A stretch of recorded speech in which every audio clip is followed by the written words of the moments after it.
It's the one and only Ford Fox NFL Sunday Christmas Special. Sponsored by Visa. Proud sponsor of the NFL. With Visa's multiple layers of security, you're protected. How about this for some Christmas cheer? The Chicago Bears, the Green Bay Packers. It's the NFL's oldest rivalry.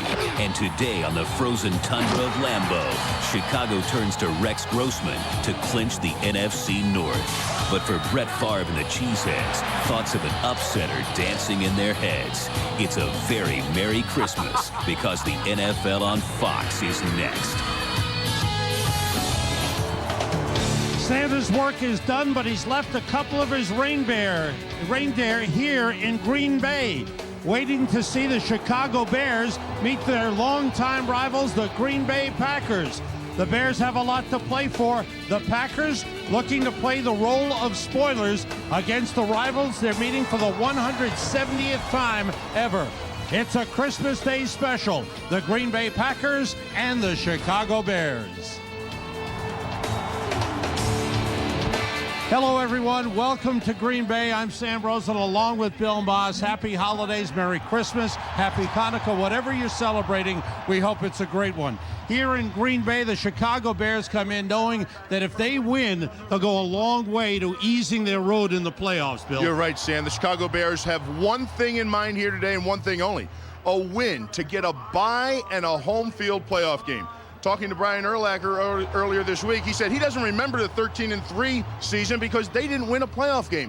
That's the one thing they have on their mind, and they're here to do it today. Now, you couple that with a rivalry and on the road in Green Bay, well, you think spoiler. And that's exactly what Green Bay would like to hand the Bears for Christmas. The big story for the Chicago Bears offensively is Rex Grossman will be starting for the first time since week 3 of last season. He came in last week. He's 3-3 lifetime, but they're hoping for a big boost to their offense. For more on that, let's go to the field to Chris Myers. Happy holidays, Chris. Same to you, Sam and Bill. You showed reindeer. I'm with Moose and Muhammad, of course, of the Chicago Bears. What does Rex Grossman starting, particularly in this game, bring to this offense? Well, we hope that Rex can stretch the field, make some plays on his own, and, just bring the capabilities of a, quarterback and, really he'll just expand our play call selection.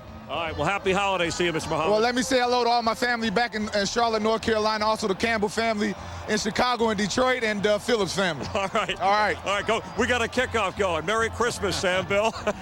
Thanks, Chris. As far as the Green Bay Packers are concerned, this has been a hugely disappointing season. Monday night, it was a terrible game for them. And the talk now is about the future of the Packers, specifically the future of Brett Favre. Well, it's been, in my opinion, and my opinion only, that being around this organization all weekend, and in particular being around Brett Favre. I've known Brett as a friend. I was a teammate of his and a fan of his, much like everybody else is. But I get the sense that this is going to be the last season for Brett Favre. And it's just, that's of my opinion. I talked with Ted Thompson, the general manager. I talked with the PR director, Jeff Blum. I talked with the head coach, Mike Sherman. And I've sat down with Brett and his environment. And I believe that he and the organization will come to some kind of terms this offseason. All right, and if he goes out, he'd like nothing better than to go out with a win over the Chicago Bears. Lifetime, he's 21-6 against them. It's a great holiday special here in Green Bay with the Packers and the Bears and the longtime rivalry. We'll be back in just a moment. Fox Sports welcomes you to the following presentation of the National Football League.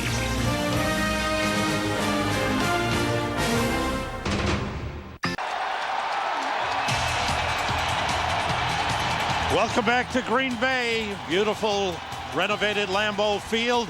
The tundra is not frozen today, Bill. Well, there is a Santa Claus.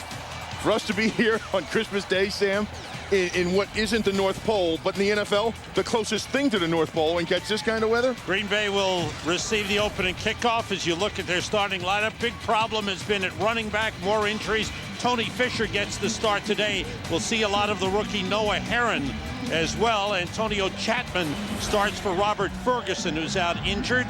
And Donald Driver is closing in on 1,000 yards receiving. That's Ahmad Carroll deep to receive the kickoff from Robbie Gould. Bears trying to sweep the Packers for the first time since 1991. With flashbulbs flashing all over the stadium. The ball is dropped at the 10 by Avant Carroll. Brings it back and is hit down at the 18-yard line. Strong coverage on the play by the Chicago Bears. Leading the way, Brendan Ayanbadejo. There's old Brett. Wake up. You know, those smelling salts, those ammonias. Now, if there's anything on the face of the earth that can get you ready to play with a clear mind, it's those ammonia capsules. Brett Favre passed for 258 yards in the first meeting between these two teams. The only quarterback to pass for over 200 yards against the Bears defense this season. But the Bears did win the game, and they pounded Favre physically. This is Fisher getting a yard on the play up to the 19-yard line. The hard way. Tommy Harris will go to the Pro Bowl. Is on that defensive line. Terrific year for him. Adewale Ogunleye with 10 sacks on the season. The linebackers, Brian Urlacher and Lance Briggs, go to the Pro Bowl. Leon Joe starts for the injured Hunter Hillenmeyer. Chris Harris is starting. Mike Brown is out. Brandon McGowan, the rookie out of Maine, is starting at safety, and he has played well. On 2nd and 9. Favre short drop, puts it up. Antonio Chapman, first down, up the 29-yard line. First pass, first completion, and Brett Favre is warmed up. Oh, he had that ammonia capsule. He's ready to go. One play for a yard rush off the left side with Tony Fisher, and Brett goes right back to the pass. Kevin Barry, number 71, a tackle, is in as a tight end on the right side. Rod Gardner, just picked up on waivers from Washington, is in as a third wide receiver, number 82. On the carry, Fisher cutting it back. Nice cutback by Tony Fisher. Picks up about 6 on the play up to the 35-yard line.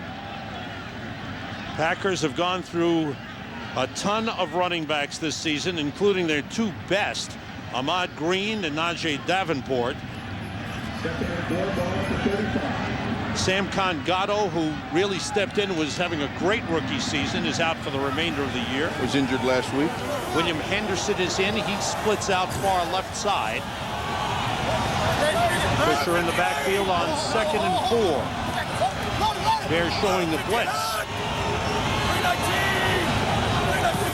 Off the long count, they come with a blitz. Flag goes down. The pass too high. Intended for Rod Gardner. And we'll check out the flag on the play. You know, with Mike Brown being out of the game, I would anticipate more of 3 and 4 wide receiver sets to invite the weaker links out on the field that are going to fall in a domino effect because of Mike Brown being out. There are 2 fouls against the defense. Offsides, lining up in the neutral zone. Number 91, that penalty is declined. Illegal contact. Defense, 5 yards, automatic first down. So the Pack got a first down at the 40-yard line. And you talked about Mike Brown, who will be going to the Pro Bowl. You know, many people think that Brian Urlacher is the leader of this defense, and Brian Urlacher will be the first to tell you it's Mike Brown, and not only the leader of just the defense, but the entire team. 2 tight ends in, the play fake by Favre as he rolls. In trouble, he stops and throws. And it's complete at the Bears 40 to Andre Thurman. Pickup of 20 on the play. Well, take a look at Brett Favre. This is a bootleg. He has the tight end right here, but he comes up short and stops and just takes a look downfield, giving his Andre Thurman, the wide receiver, time to adjust. By Brett stopping on that boot roll, he had the tight end. That was an easy 3 or 4 yards. Brett once more. 2 tight ends in again. Fisher, following Vontae Leach, is wrapped up by Tank Johnson after he picked up about 2 down to the 38-yard line. Tank Johnson starting for the injured Ian Scott for the Chicago Bears. Scott out with a hamstring injury. Johnson has played very well in the rotation of the defensive line. You know, the Bears. last time the Bears and Packers played down in Chicago, and this was, Sam, I don't know, 3-4 weeks ago at the beginning of 3 December. weeks ago, yeah. Okay. the Packers were able to move the ball up and down the field. And they have done that since then in their previous games. But they haven't been able to punch it into the end zone. There's Favre out of the shotgun. And flags fly. And it looks like we got a false start on Chad Clifton, the left tackle. Well, you can False see. start. Offense. Number 76. 5-yard penalty. Still second down. In this drive, Brett Favre has come under center, and he has used long cadences with hard counts, trying to get them to jump off sides, 1, and 2, trying to get them to commit to show what they're going to do in coverage. Because the one thing the Bears defense does, it disguises its coverage and blitzes very well. They wait until the very last second. 3 wide receivers in. Favre handing off, and it's Fisher down to the 40-yard line. Now, Fisher's a guy, a Notre Dame kid, and ever since he's been to Green Bay, as a guy that came into camp, he's always been caught up in the numbers games in the running back department. And I've been up here through all of his training camps, and he's always been a guy, he's always on the bubble. He makes the team every year on special teams as a special teams player. But every year they come back to him to rely on him, and he responds. 3rd and long. They have to get to the 30 for a first down. Long count by Favre. Everybody out. Throws short to Fisher. Slips one man. And then he's brought down by Charles Tillman. Short of the first down at the 32-yard line. Brings up a 4th and 2, and the crowd wants the Pack to go for it. And they will.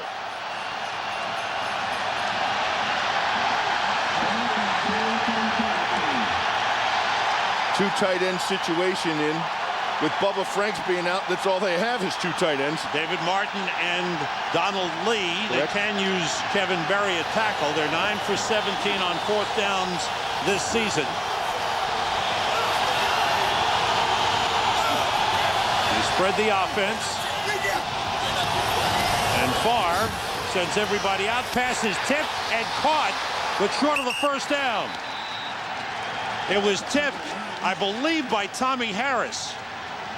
It was Tommy Harris, and that was a huge play because he had that for a first down.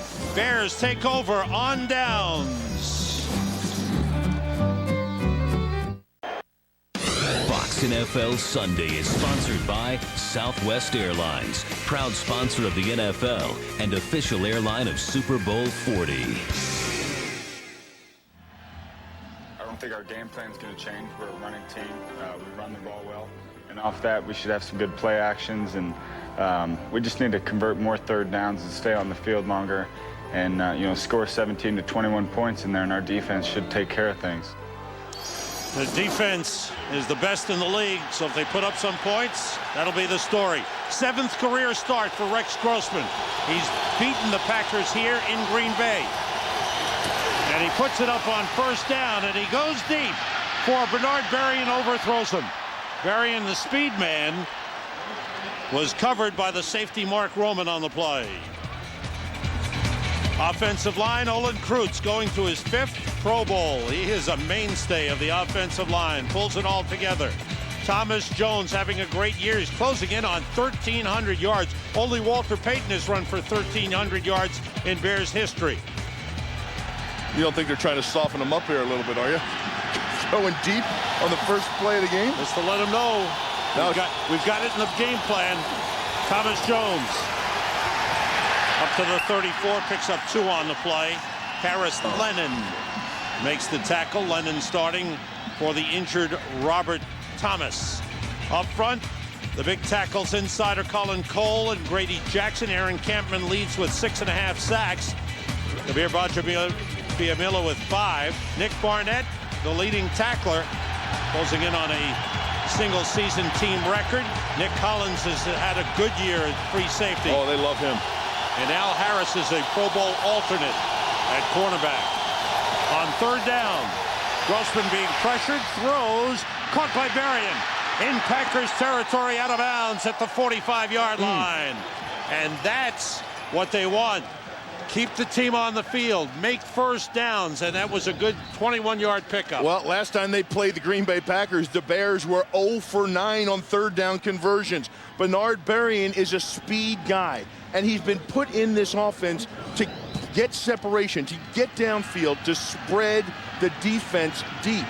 Rex Grossman has the accuracy and the arm strength to get it to him. That was beautiful. Corey Williams and Cullen Jenkins in the defensive tackles for the Packers.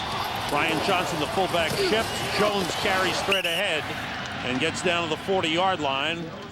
Almost a 5-yard pickup on the play. You know, you're talking about the Chicago Bears offense, Sam, and that's the one thing that with this offense they haven't had all year long. And I'm not pointing to Kyle Orton. I mean, he was expected, he was hoping to be a third-string quarterback and carry a clipboard. He got better every single week.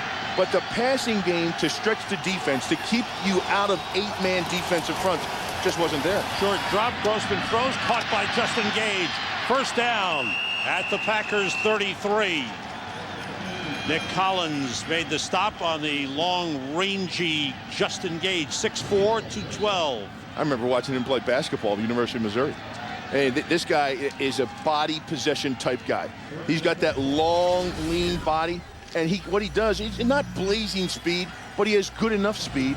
And then he gets into the defensive back's body and then just kind of post up. He'll turn, and you can't do anything about it. The speed guy, Bernard Berrien, number 80, is back in. Here's Jones carrying. Try to cut it back, but Aaron Campman was there.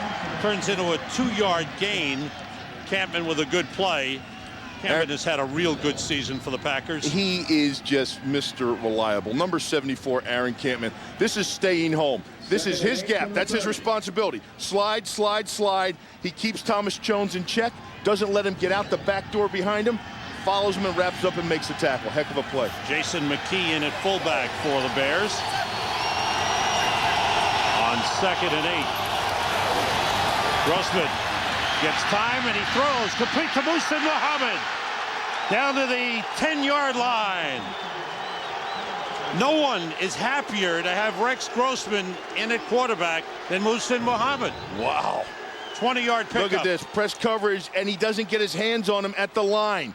Al Harris, who is a great man-to-man cover guy, is up playing press on him at the line, but doesn't chuck him at the line. He let him have a free release, and Moose got downfield. And when you and Moose are there to get the ball at the same time, Moose is going to come down with it. First and goal right on the 10-yard line.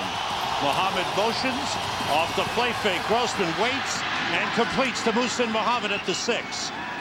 Just getting back to Kyle Orton, he did a great job, as we said, but his passing accuracy wasn't there. And for him, it was mostly to manage the game, keep his Bears in the game, move them on a short field, which the defense would set up. With Grossman, they have more of an opportunity to move the ball because he's a more accurate passer. Well, you know, and Grossman went through that rookie stuff. He went through getting thrown in the mix. Getting the play from Ron Turner on the sideline. That must mean their headphones are down. Their coach, the quarterback communication system must be down. Play clock is down to 4. He's got to get it off in a hurry. No, he calls timeout. Ran out of time. Communication problems. And Grossman will go to the sideline to talk things over. The Bears are threatening on their first drive of the game. Jim Bates, a defensive coordinator for the Green Bay Packers, came up this offseason from Miami, where he was interim coach. Defensive coordinator for years down there. Really, he's done an outstanding job of turning this defense around from a last-place defense into a top 10 defense. 2nd and goal. There's Thomas Jones. Hits a wall, bounces out. They chase him. Nick Collins has got him and forces him out of bounds. Big loss. Wow. Back to the 12-yard line. And that kind of speed that Jim Bates, I'm sorry, instilled into this defense. This is what he wanted. This, if you think about the Miami defense and how they fly around, well, that's the same thing he wants with this defense, and that's what they've given all year. This bunch will not quit on you. You see that young Nick Collins in there. He's been a big factor. And you talk about the range of a free safety. Now we have an injured player, and it's Nick Collins who is down. That'd be a blow. Collins has had a fine rookie season. He's out of Bethune-Cookman, a 2nd-round draft pick. And Bethune-Cookman, what did they play? Like 1 or 2 coverages, maybe? You know, Division I AA. Yeah, the a lot to holiday learn. lights flashing as the Packers are concerned about their safety. We'll be right back. Nick Collins went out under his own power, had the wind knocked out of him. Marviel Underwood replaces him. 3rd and goal from the 12. Grossman throws. Touchdown Bears! Muhsin Muhammad. Only the 2nd time this season the Bears have scored on their opening possession. The last time was week 2 against Detroit. Rex Grossman leads them to a touchdown drive of 68 yards and the lead.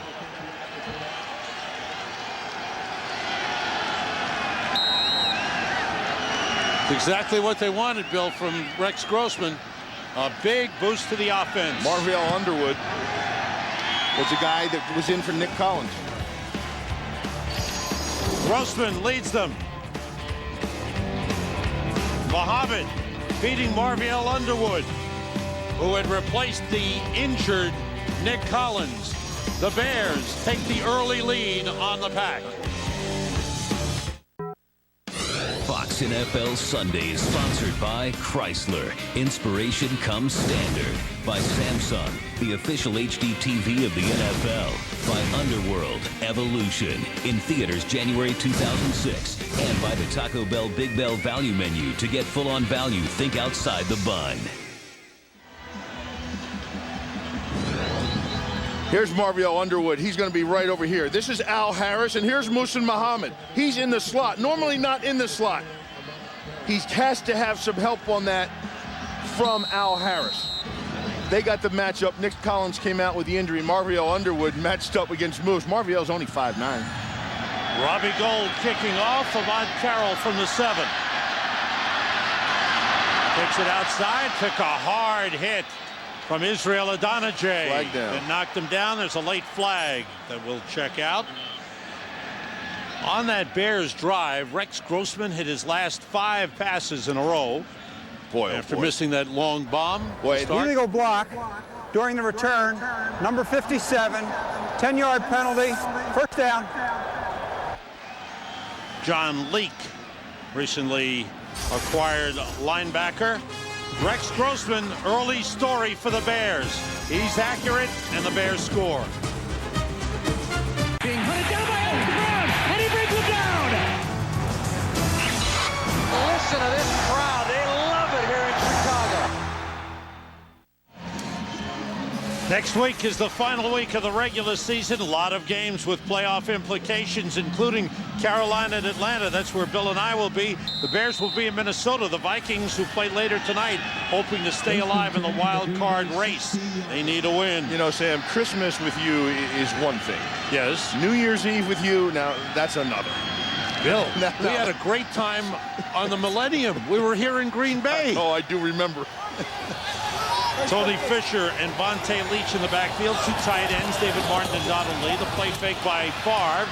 Puts it up short, completing to Donald Lee, who's taken out of bounds at the 22-yard line. Down to the field to Chris Myers. Sam, Bill, Rex Grossman told me in pregame warm-ups about this start. He said, I'm not going to try to be Peyton Manning. I just want to stretch the field, get the defense thinking about the run, and complete some passes he brought up there earlier meeting. Of course, when he didn't play, the Packers and the Bears. Muhsin Muhammad was shut out in that meeting. So far, 3 catches and the touchdown from Rex Grossman. Thanks, Chris. Kevin Barry, number 71, and is a tight end on the right side. A blocking man. Here is Noah Herron. And the rookie gets up to the 26-yard line. Another running back used. Noah Herron was picked up off the Pittsburgh Steelers practice squad November 30th and recently activated. He's a rookie out of Northwestern, where he starred, had an outstanding college career. So yet another running back used by the Packers this season. And that, to me, has been a big part of everything that's gone wrong with the Green Bay Packers.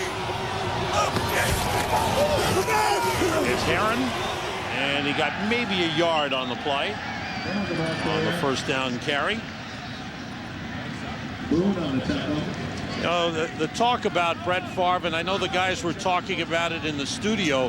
Brett Favre physically, I think he can still do all the things that he's been doing for years, but he just hasn't had that run support. Amon Green going down early, that's a big, big loss. Yeah, and you're not kidding. And Brett, physically, he has the tools. I think, you know, honestly, from the neck down, he's got everything it takes to play in this league. Now his knees and ankles still hurt him and bother him. But I think all the other things that go along with being around this young game is what slowed him down.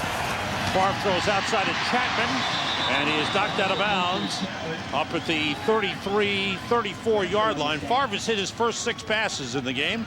Nathan Vasher chased Chapman out of bounds, pickup of 7 on the play. Nathan Vasher will be going to the Pro Bowl. 8 interceptions this season, 13 in his 2-year career. You know, the guys upstairs on that fake reverse 2 plays ago, the guys upstairs saw that the end didn't check that fake reverse, and he came crashing down to make the tackle. Next time they'll go back to it, they'll hand off that reverse. On 3rd and 3, Favre fires and completes for a first down to Donald Driver, and Driver has gone over 1,000 yards receiving this year, 2nd straight year and 3rd of his career that he's gone over 1,000. And he's been his target this year, mainly because he's the only one that's been able to maintain his health.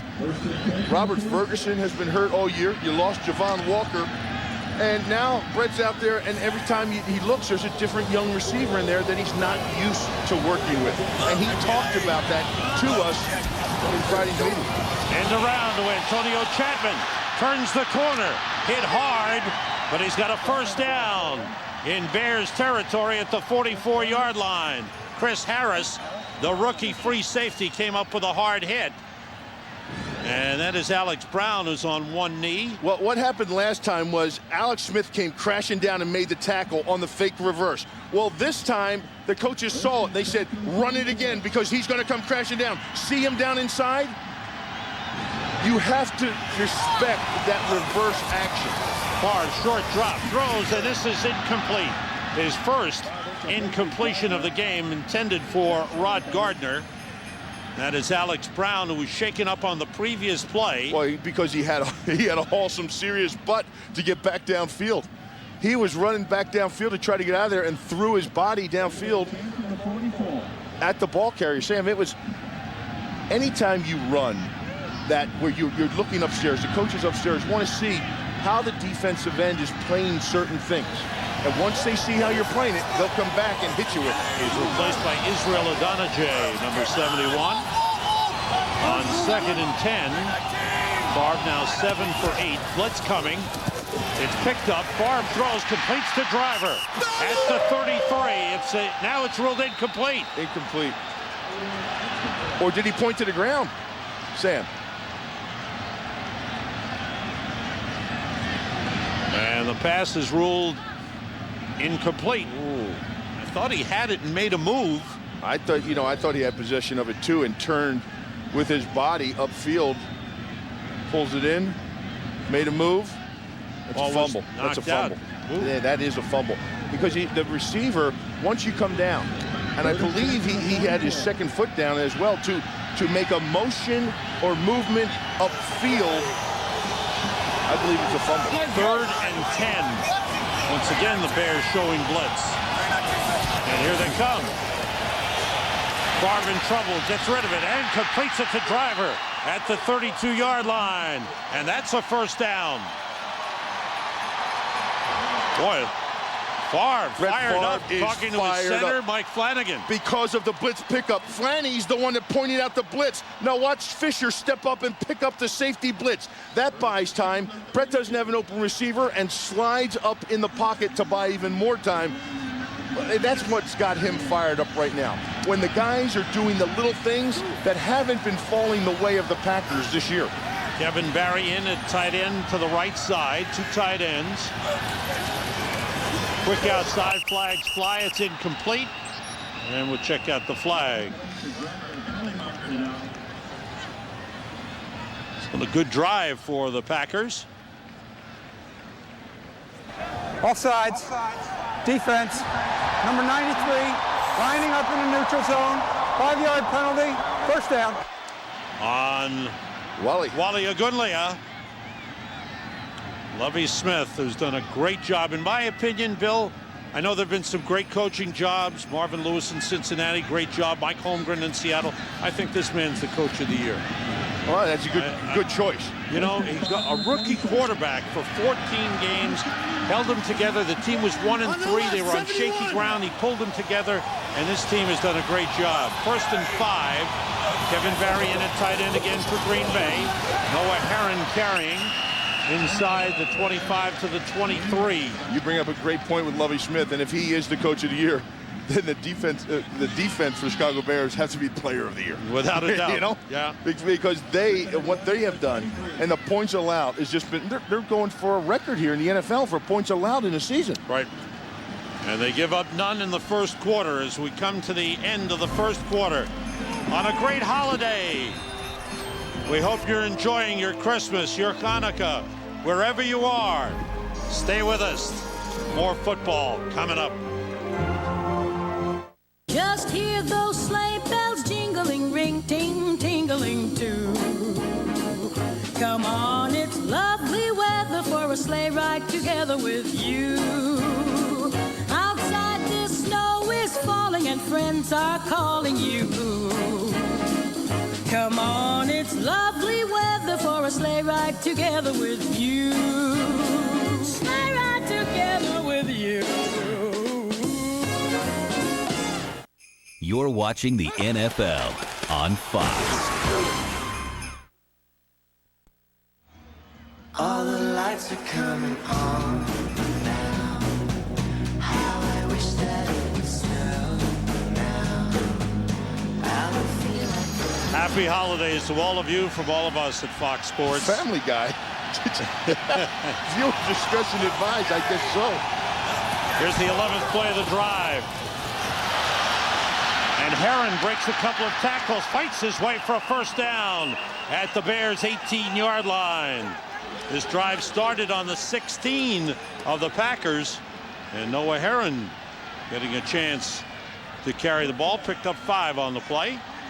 Brian Urlacher missed the tackle, something that doesn't happen very often. You know, there's nothing like the excitement from youth, you know, just to take away from the know-all of a veteran. And that's exactly what happened. This guy's getting his chance to shine, and he's going to take advantage of it. Favre fires incomplete. Big hit by Harris, but the completion down to the 5-yard line. Donald Driver does it again. They're going against the best red zone team in the NFL, the Chicago Bears. Look at Brett Favre. Take a look. He knows where he's going. He's looking this way, but watch where he throws the ball. Brett Favre does this to his receivers, and Donald Driver was talking to us about this. He said he tells all the young receivers they come in, don't ever take your eyes off this guy, because that thing will just hit you in the side of the head if you're not looking for it. 2 tight ends in. It's Herron straight ahead for maybe 2, 2nd and goal for the Packers on the 3-yard line.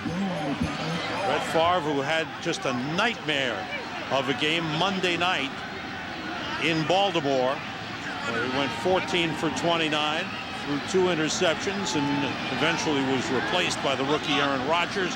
Today, 9 for 11, fabulous start. I talked about it last time I was here. I mean, Brett just doesn't trust his young receivers. He doesn't know where is who and who is what. And he was told in a meeting with Mike Sherman, just go play the game and trust the people out on the field that they are going to get their job done. On 2nd and goal, it's Herron. There's an opening. He's to the goal line. And he is just short. He is inches short of the goal line.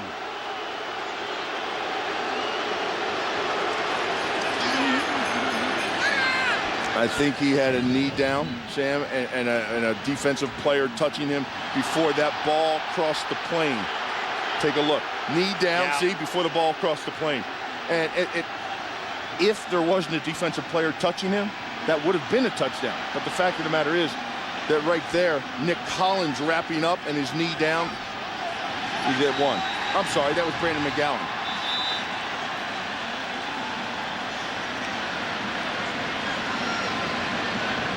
There is timeout on the field with the Packers.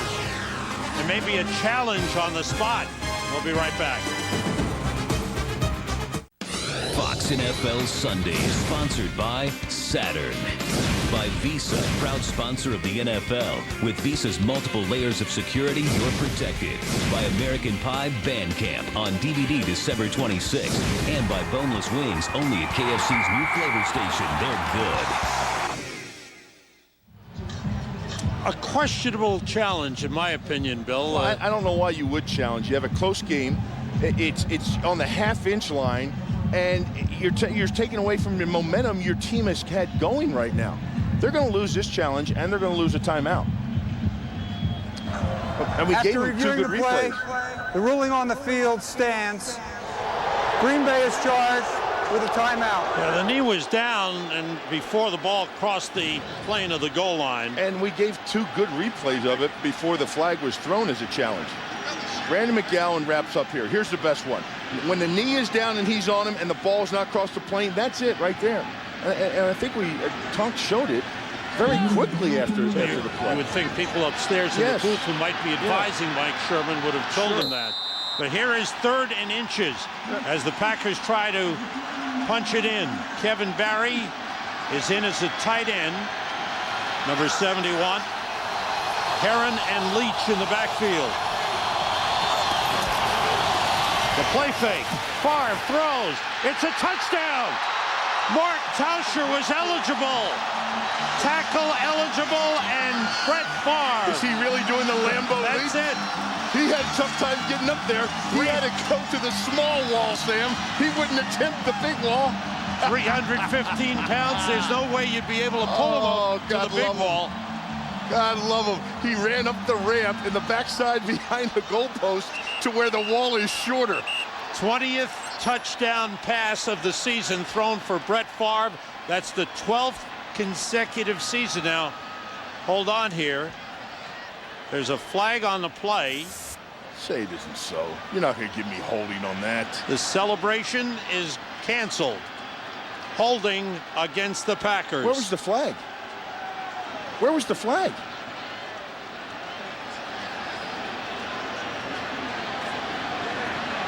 A late flag. Oh, my heavens. Tank Johnson went down, and they called the holding on the inside. Ray Rugemer. Wow. 3rd and goal. Favre again throws. And a flag on the play. It was intercepted by Mike Green, but there's a flag on the play, interference against the Bears. Mike Green and Urlacher made contact before the ball had arrived. Interference. Defense, number 46. Ball will be placed on the 1-yard line. First See down. the contact with a hand over the back and the contact on Donald Driver before the ball had arrived. So now the Packers will be set up to score again.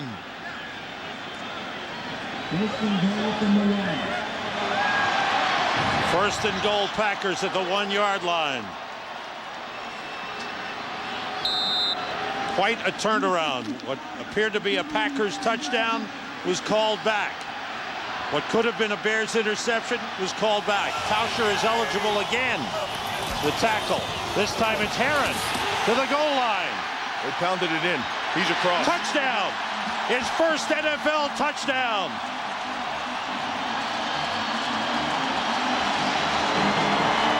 And he'll do the Lambeau leap. He went to the big wall. He went to the big wall. He's got to get that football. Poor Tausch. Poor Tausch. Could have been special for him, huh? But the interference called on Chris Harris gave the Packers another chance, and they punch it in. Now, right here, the Packers have a new holder. Ryan Flynn was brought in this week as a punter, and he is a new holder.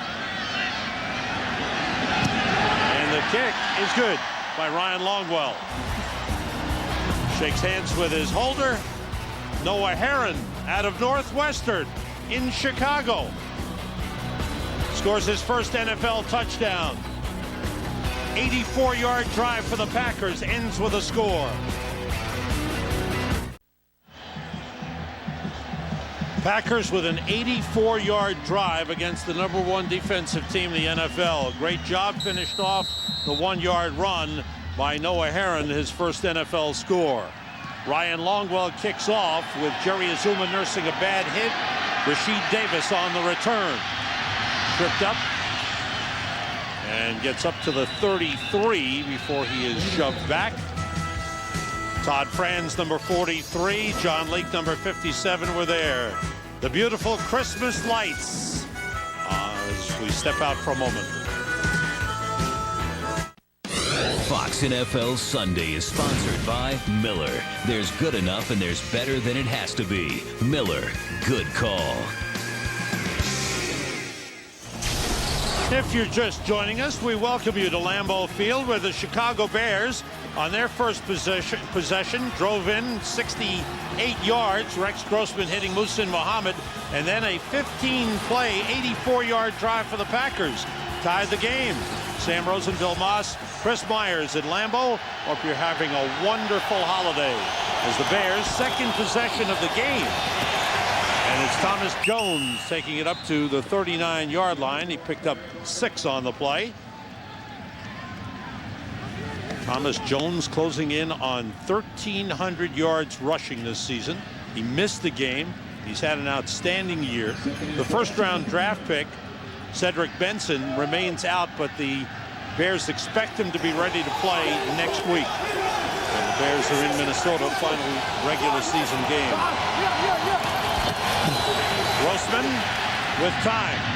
Misses Justin Gage. Gage had a step on Nick Collins, who's back. Now, thus far, Sam, what we've seen is a different kind of Chicago Bears offense. Rex Grossman, everybody was so excited when he came in the game last week, and this week the enthusiasm has just taken over the team. That this team came out in the very first play was a throw downfield, a deep bomb downfield. Didn't connect, but they didn't stop them. They kept on coming back with passing the ball all over the field. And for the Green Bay Packers, well, they certainly have rebounded from Monday night. There's 3rd and 4. Grossman throws, and it's caught by Muhammad. He juggles and drops the ball. It's incomplete. Yes, sir. Nick Collins wrapped him up. The usually reliable Muhsin Muhammad looked like he had a first down, but he juggled the ball and it dropped to the ground. 8 passes thus far for the Bears and 5 runs. Now, that is something very uncharacteristic of the Chicago Bears to this point. But what it is doing, Sam, is it's going to be confusing what the other teams are going to be looking at down the stretch. You study the Bears, they're lining up in run formations that have always been 100% run, and now are throwing the ball out of those formations. This is something they need as they get ready for their playoff push. The Bears may be challenging this call that it was a completed pass. Chicago is challenging the ruling on the field. Lovie Smith called Scott Green, the referee, over.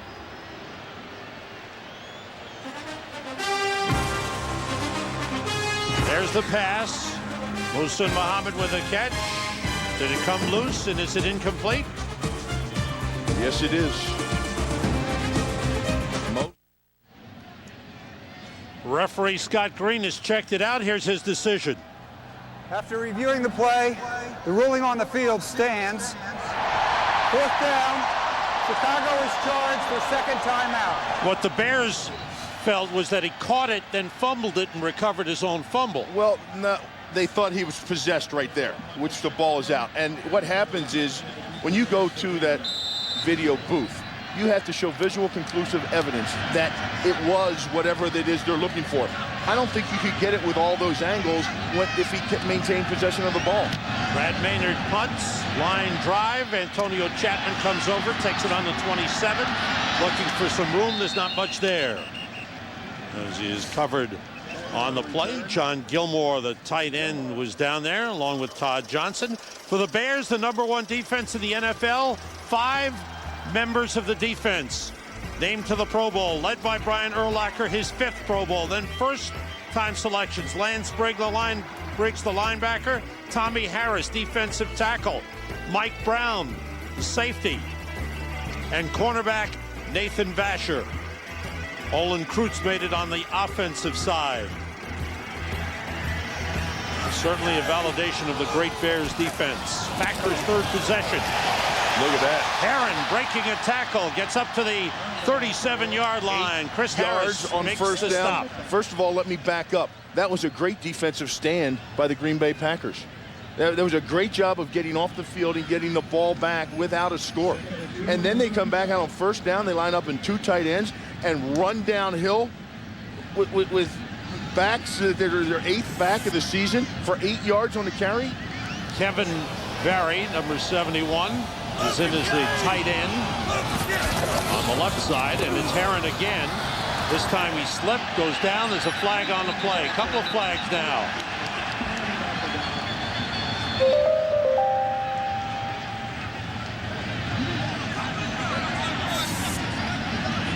I think one official thought he saw a face mask when Herron went down. Offense, number 70. 10-yard penalty, second down. Adrian Clem, the guard, is called on the hold. The second flag was picked up.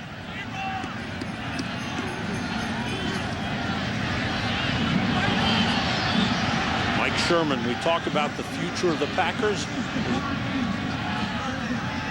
Bears decline the penalty to bring up a third down.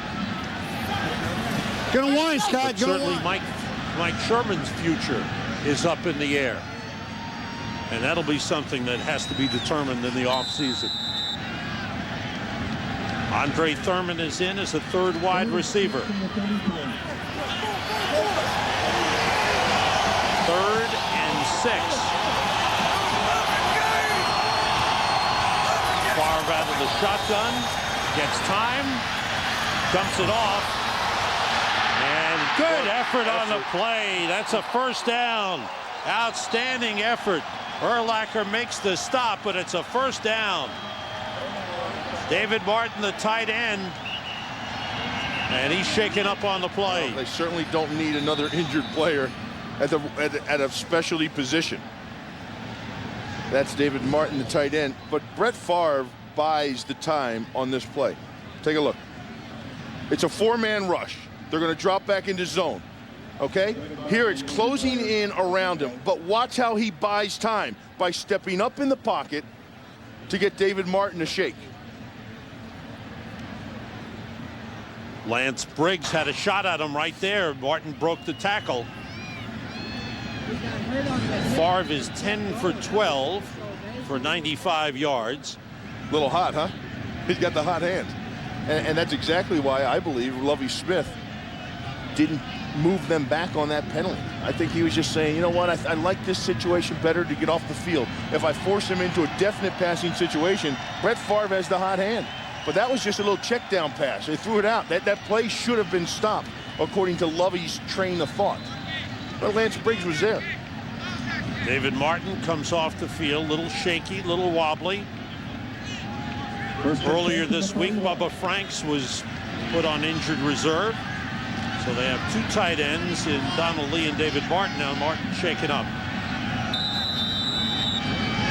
You got all kinds of stuff going on here. Kevin Barry is in as an eligible. A tackle who's now a tight end. Ray Rugemer is moved in as a center, replacing Mike Flanagan. Off the play fake, Favre. Outside of Vontae Leach, the fullback. And he barrels up to the 49-yard line. Pickup of 8. These Packers are playing inspired. Leon Joe made the tackle. Look who the first one is over there to congratulate him, Brett Favre. Vontae Beach just catches the ball, lowers his shoulder pads, his head, and runs somebody over. And the things that are happening to the Packers have happened all year long. But tonight, or this evening, it doesn't seem like they're going to let it creep into their minds. Ron Gardner is in at wide receiver. Barry stays in as a tight end. Quick out to Gardner. Nathan Basher got a piece, and then he's finished off by Leon Joe right near the first down line. Leon Joe playing for the injured Hunter Hillenmeyer. Ron Gardner just recently acquired, and they're going to get him a lot of reps. You might see his number called a few times tonight. Gardner picked up on waivers from the Carolina Panthers. And he's a big kind of receiver. And the X receiver in this offense is one in which has always been the key receiver. That's the guy. And it's always been a big-bodied type of guy like Rod Gardner is. But due to all the injuries this year, they haven't had that guy at X. So Rod Gardner, when acquired, they spent all week practicing getting this guy to know everything they possibly can. First down, Packers. Rod Gardner, it's been a strange career for him. He had a good start, a lot of coaching changes in Washington. He had one big year with the Redskins, but then fell out of favor. Prior to the start of the season, the Redskins traded him to Carolina, and he never seemed to fit in Carolina. You go back over the history of the Packers offense, the X receiver was Sterling Sharp, and then Antonio Freeman. You have Robert Brooks there, all Billy Schrader, big-bodied guys. Here's Heron. And Urlacher wraps him up. Maybe a gain of a yard on the play. Can you put a bow on it, Sam? Yeah, well, you could. And when he wrapped him up, when Urlacher wrapped him up, they slap a bow? Problem is he'd use up too many bows with all the tackles he makes, all the wrap-ups he makes. This guy is one great player. Oh.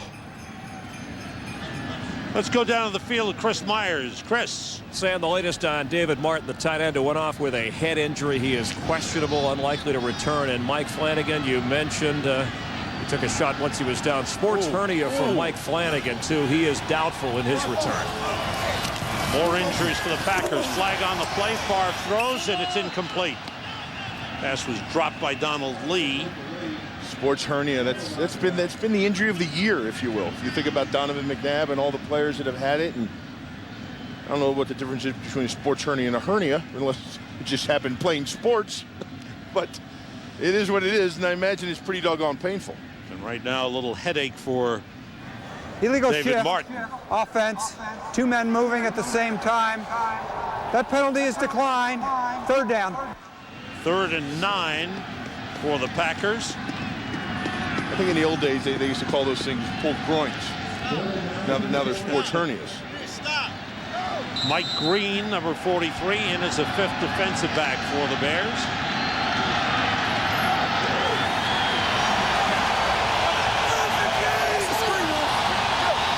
Out of the shotgun, the 3 wide receivers. Flag on the play. Favre throws, incomplete. Too high for Donald Driver. And we check out the flag here. You're going to have an offsides. I think they came with the blitz, and I think it's going to be on Chicago. Offsides. Defense. Number 91. Lining up in the neutral zone. 5-yard penalty. Third down. That's the 3rd time the Bears have been called for offside, lining up in the neutral zone. Look at the Lovie Smith. You have the defensive coaches down there. Look at them. The ball's right there. Will you find the ball, line up on the ball? Probably a few other choice words in there, if you will, but you can imagine. This is the 3rd time you said. Yeah. Time of possession. Packers, this is their 3rd possession of the game. Doing a good job holding on to the ball. 3rd and 4. Long count. Favre with time. First down. Rod Gardner stays in bounds, leaps. He went airborne and was taken down near the 20-yard line. Spotted at the 21. Rod Gardner quickly fitting in with his new team. Pickup of 22 on the play. Listen to this. They move into the blitz. See all these guys move down? Brett changed the call at the line of scrimmage. It was a long snap count, as you were saying, Sam. What he was doing, he changed to an audible, knew it was blitz, wasn't going to run the ball. Here's Heron. He's hit as he gets to the 20-yard line. Pick up a yard on the play. Brandon McGowan was there, along with Charles Tillman. Brandon McGowan, a tremendous story. This is a guy who came to a tryout for the Bears to see if he could get a free agent contract and an invitation to training camp. He made it to training camp, made the team. He's out of Maine, not exactly a football powerhouse. And here he is, starting for the Chicago Bears. 2 tight ends in. Heron and Leach in the backfield. The play fake by Favre. Wanted to go deep, nobody open. Favre, now he goes deep. in the end zone. He had a man open, and it was overthrown. Driver was open in the back of the end zone, and Favre just realizes it. Well, he's going to end up with Michael Haynes in his face, and that's when he turns around and backtracks. Now he sees Donald Driver in the end zone and puts too much heat on the ball. 11th play of this drive for the Packers. They've had an 8-play drive, a 15-play drive, and now an 11-play drive. Tony Fisher is in. When he gets excited, that thing comes out hard and hot. 3 wide receivers on 3rd and 9. Favre throws behind Antonio Chapman. So the drive stalls, and Ryan Longwell and the field goal kicking unit come on. You can see the competitive nature. That's why, to me, Bill, it's hard to envision Brett Favre stopping Well, I his think career, there's a lot of ending his other career. circumstances that go along with it, Sam. I mean, it's not just can he play or can he play. I mean, I think he can. I think there's a lot of other things that go along with it. He is godlike here in Green Bay. And that in and of itself is one of the problems. Terry Bradshaw was right what he was talking about in the pregame show about Mike Holmgren since he left. 38-yard field goal try for Longwell, and it misses. Wide. Outside the upright. And Favre shakes his head. A long drive wasted as the field goal try misses.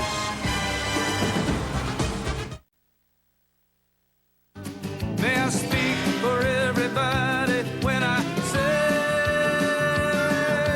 hang in there, Superman. You always came out fighting at the bell. Hang in there, Superman. 1 billion grown-up children wish you well. Hang in there, Superman. His first losing season with the Green Bay Packers. He's been to 2 Super Bowls, won 1, 3-time MVP. Hang in there. Great song by Hal Ketchum. How fitting for Brett Favre. From the 28, Grossman off the play fake, puts it up long, way down for Berrien. He's there. He's got it. Great throw, great catch. The speedy Bernard Berrien, the fastest man they have. And Grossman laid it right in there. 54-yard pickup. Can't do anything without protection, and there was protection. Ahmad Carroll looking for help over the top. Thought he was going to get some. Nick Collins wasn't there. Tried to do the best he can to catch up to the play, but that ball was so well thrown and so far out in front of Bernard Berrien that he could never get there in time. And they tack on a penalty, personal foul against the Packers. So a 54-yard pass play, add to that the penalty, and the Bears now have a 1st and goal at the 9-yard line. Do you know how many times I see this route thrown during the course of the year, Sam, and quarterbacks don't lead their receiver enough? That was your penalty right there. 1st and goal for the Bears. 1 play, they're down the field. Jones inside the 5, flag on the play. You're going to have holding. You're going to have a holding call. I believe it's going to be on Big John Tate. Getting on Corey Williams. Looks like he threw him down. Now the Bears are saying it's against the Packers. Holding. Defense. Number 95. Half the distance to the goal. 1st down.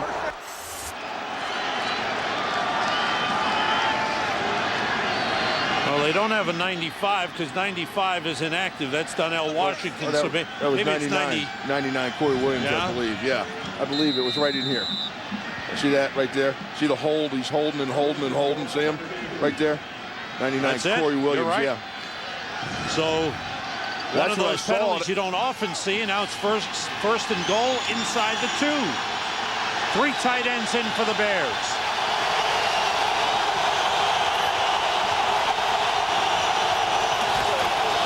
Thomas Jones, touchdown. Boy, that was quick. A big bomb. There are a couple of penalties, and Thomas Jones cashes it in. But look at the emotion and the congratulations to Rex Grossman on the sideline. That one pass changes their whole offensive outlook. You're not kidding. I mean, these guys have been grinding the football all year long. This whole season thus far, up until this point, has been put on the offensive line and the entire defense for the Chicago Bears. That's what has gotten them to this point. Robbie Golden's extra point is good, and the Bears lead for the second time in the game. They're just going to pound this thing right in over here. Down block, kick out with the guard, lead up by the fullback, and lower the head and pound the feet, and you're in the end zone. But I mean, for the Chicago Bears, their entire team, Sam, it's as if you're walking through the desert and all of a sudden you found, there's your oasis, baby.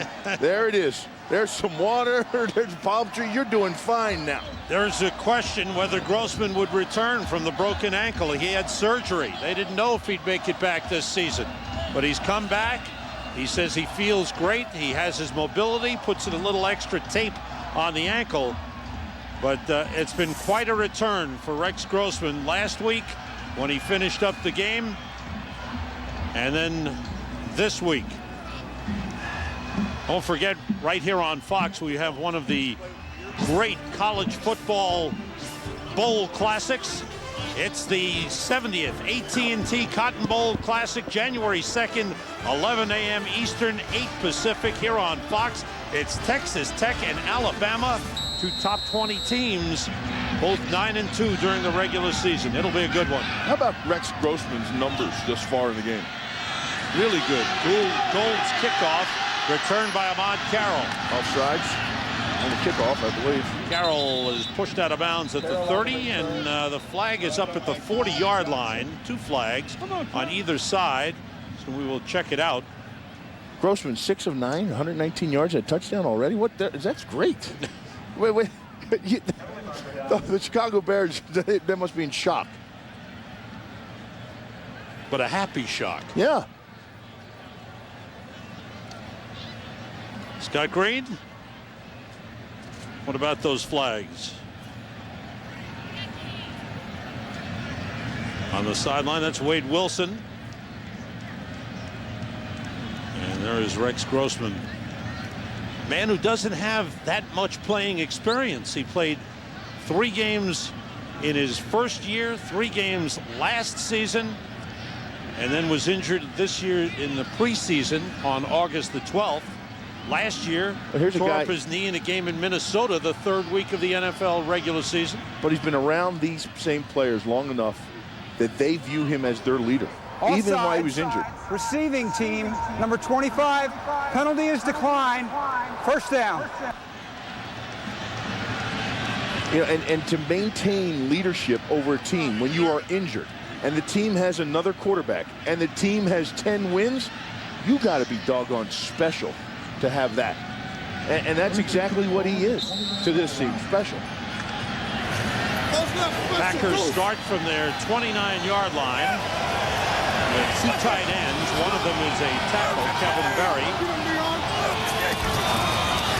Favre with time, throws, and hooks up with Donald Driver. Oh, the deep comeback. Let's go down. That ruling on the field is an incomplete pass, and we'll go down to the field to Chris Myers. Samuel and Bill, we're talking about Rex Grossman, who grew up idolizing Brett Favre, by the way. And when his injury first took place, they told him 4 months. That's what the doctor said. He ran to the trainer. He said, I got to beat that. He was back 30 days earlier and was even limping around when he came back after Thanksgiving, but put a raised insole in his shoe. Said he felt more comfortable and was able to move around in practice, and that helped convince the coaching staff that he could go full strength, that he's wearing that insole in his left foot today. Thanks, Chris. Tony Fisher splits out wide right. Favre throws, completes to Antonio Chapman, and Lance Briggs chases him out of bounds at the 34-yard line. You mentioned Lance Briggs, and when I watch film of the Chicago Bears and their defense, 55 has jumped out at me all year long. And he wears that number 55 because when he was drafted and Lovie Smith brought him in, he explained to him, you are going to be my Brooks, my Derek Brooks in this defense. And that's where Lovie comes from, obviously, is the Tampa Bay defense and through St. Louis. But that's what he's trying to build here, that same kind of style. Favre on third down, throwing short. Driver breaks the tackle. Great effort by Donald Driver. First down, Packers at the 44. And unfortunately, the guy you were talking about missed the tackle. That was Lance Briggs. Well, no, he made the tackle, and he was there. Take a look, Sam. He gets knocked off the tackle by one of his own players. I believe it's either Chris Harris or Charles Tillman. Take a look. He's there on the tackle. Now he's going to get knocked off. See that? By Chris Harris knocks him off the tackle. Not supposed to do that. Well, he thought he was helping out. That's called an assisted first down. Noah Herron is thrown for a loss of a couple of yards at the 40-yard line. And that time, Lance Briggs made the tackle. You have your tackles, and you have your assisted tackles, and that was an assisted first down. Second and 12 from the 41. But Briggs was one of the happiest guys to be named to the Pro Bowl. He couldn't wait to call his mom. They called timeout in a players meeting to let him go out and call his mom to tell her that he'd made the Pro Bowl. Tony Fisher in the backfield. Rod Gardner in as the third wide receiver. On second and 12, the pass is caught by the tight end, Donald Lee. It takes 3 Bears to take him down at the 45. The Packers are, these guys are, they've got something tonight, you know? Can't you just sense the way they're playing? Donald Lee jumping around and taking three Bears to bring him down. The way you see Tony Fisher running the football, the determination, coming off the embarrassing Monday night loss. You know, you're going to have your team rebound in some kind of manner, but you couple that with a rivalry in your division and the Bears on Christmas night, these guys are giving it everything.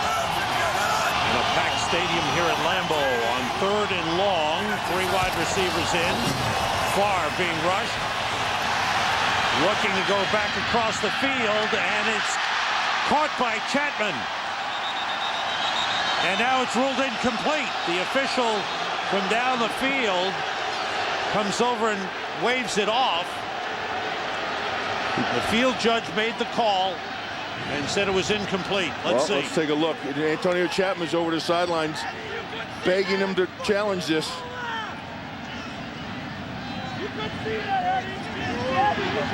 Well, the nose of the ball hit the ground.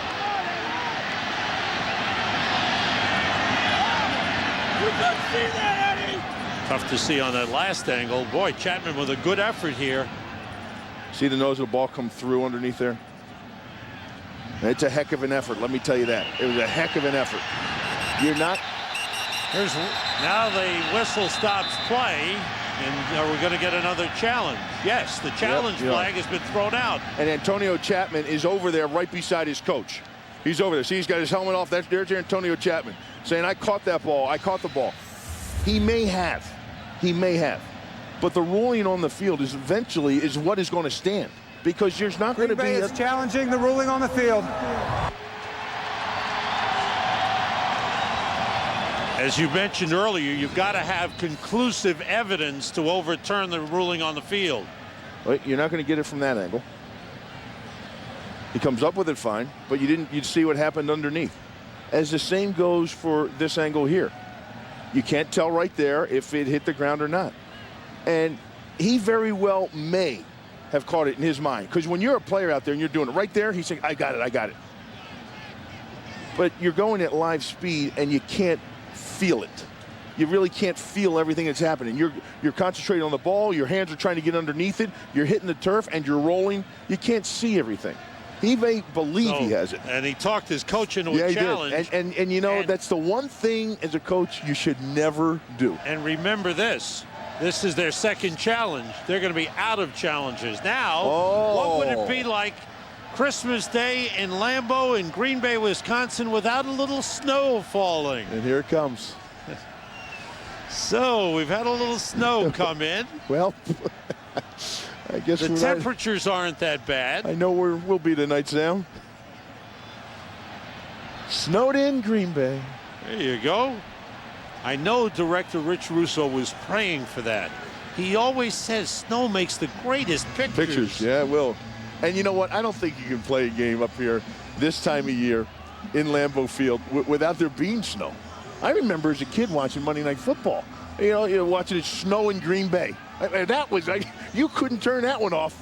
This doesn't look like heavy stuff, Bill, so we're not going to be we're not going to have snowball fights tonight. I don't know. Just as long as it keeps coming down. I remember seeing Lynn Dickey and Paul Kaufman and all the guys in the huddle is having that snow come pouring down. That's good stuff. You know what I like? This is a packed stadium here. Packers team at 3-11, going nowhere, and they have packed the stadium on Christmas night. I think it's fabulous. Now we'll get the ruling from referee Scott Green. After reviewing the play, the ruling on the field stands. Green Bay is charged with timeout. That is their last challenge. They are out of challenges for the game. Chapman doesn't believe it. He still believes he caught it. I got to tell you, I mean, challenges, there's been a plethora of them already. A week ago, Ryan Flynn was tending bar, and here he is. Everybody's throwing that flag out. Ryan Flynn with his first NFL punt. Plethora of penalties, too. This week when B.J. Sander was put on injured reserve. Line drive, and it is returned by Bernard Berrien. Across the 30. Stop right there, Sam. You're going to have every bartender in Wisconsin starting to go outside and punt footballs. Hey, it's not a bad job. Bartender? Kicking footballs. Fox NFL Sunday is sponsored by GMC Trucks and SUVs. We are professional grade.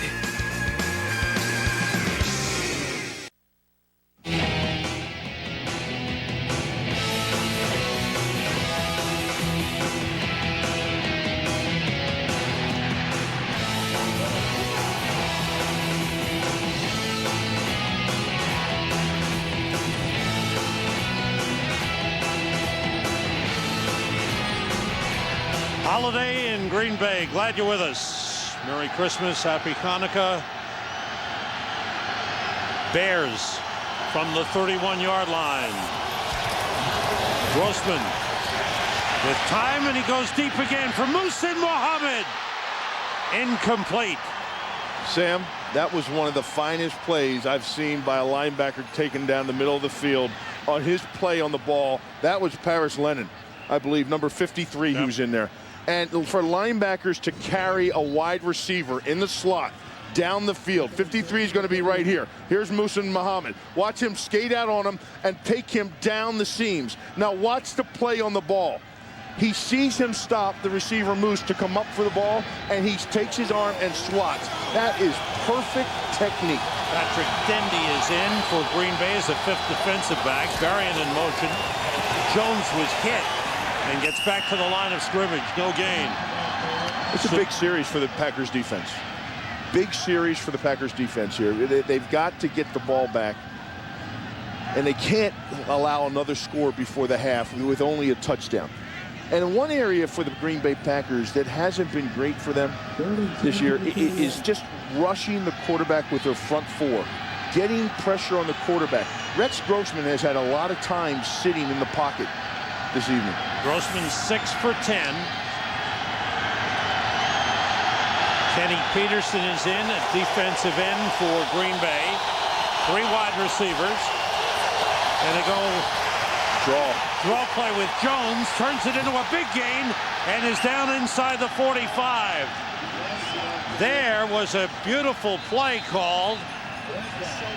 25-yard pickup by Thomas Jones when everybody was thinking pass. Well, first of all, they blitz to the side of the draw. Watch this come in here. It's not him. Watch them come in here on the blitz. Look at this. Here comes Al Harris. There's your hole right here. But look at the sell job by Rex Grossman as he's coming out. He's dropped back, and he looks like he's setting up the pass. And that kept the pass rush coming upfield. And that's exactly what you want when you run a draw play, is you want your pass rushers up the field. Big block from Reuben Brown, springing Thomas Jones. Fox tonight, we're unwrapping a full hour of The Simpsons as part of your Christmas gift. That's tonight at 8, 7 Central right here on Fox. And when you get hit with a screen or a draw play to the side of the blitz and don't make the play and smack it right in the mouth, it's all your second-level defenders are not there. So it busts wide open for a big play just like that. 3 receivers right. Grossman with time. And again, deep for Berrien. He came up short, intercepted by Mark Roman. And Roman is brought down at the 18. That time the throw was short. Yeah, that thing really hung up in the air, didn't it? Grossman seemed to throw leaning backwards, throwing off his back foot. Didn't step into it at all. I didn't see if he didn't look like he had pressure in his face. He just throws that thing up in the air, directly up in the air, and it didn't look like he got enough on it like he did the first time. Take a look at the pressure and see if there's enough there. He's not, he didn't step into the throw. That was QB Bradshaw being Mia, and he didn't step into the throw, and that's why that thing hung up there. So now the Packers from the 19. Grossman taking another look at that play. Tony Fisher in the backfield, 3 wide receivers, and Favre works out of the shotgun. Going short to Tony Fisher. Urlacher is there, along with Lance Briggs. Next week, final weekend of the regular season and important games. Carolina Panthers need a win to make the playoffs. A win puts them in. A win and a Tampa Bay loss, and they win the NFC South. But the Panthers lost a big one yesterday, and they need a big win. Dallas went into Carolina and beat the Panthers yesterday to stay alive. Steve Smith was ejected for contact with the referee. They need a win to clinch a playoff spot. Rod Gardner in as the 3rd wide receiver. 2nd and 3. Don't forget the Visa halftime report coming up.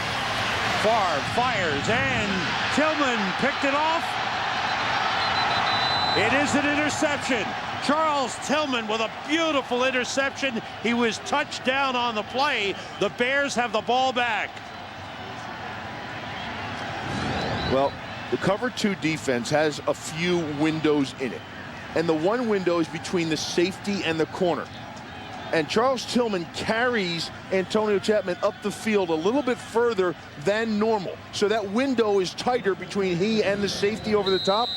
Brett thought he could fire it in there. He tried to force that one, but as Brett will tell you, I've tried to force things all my life. 21st interception of the season for the Bears. Tillman's 5th of the season.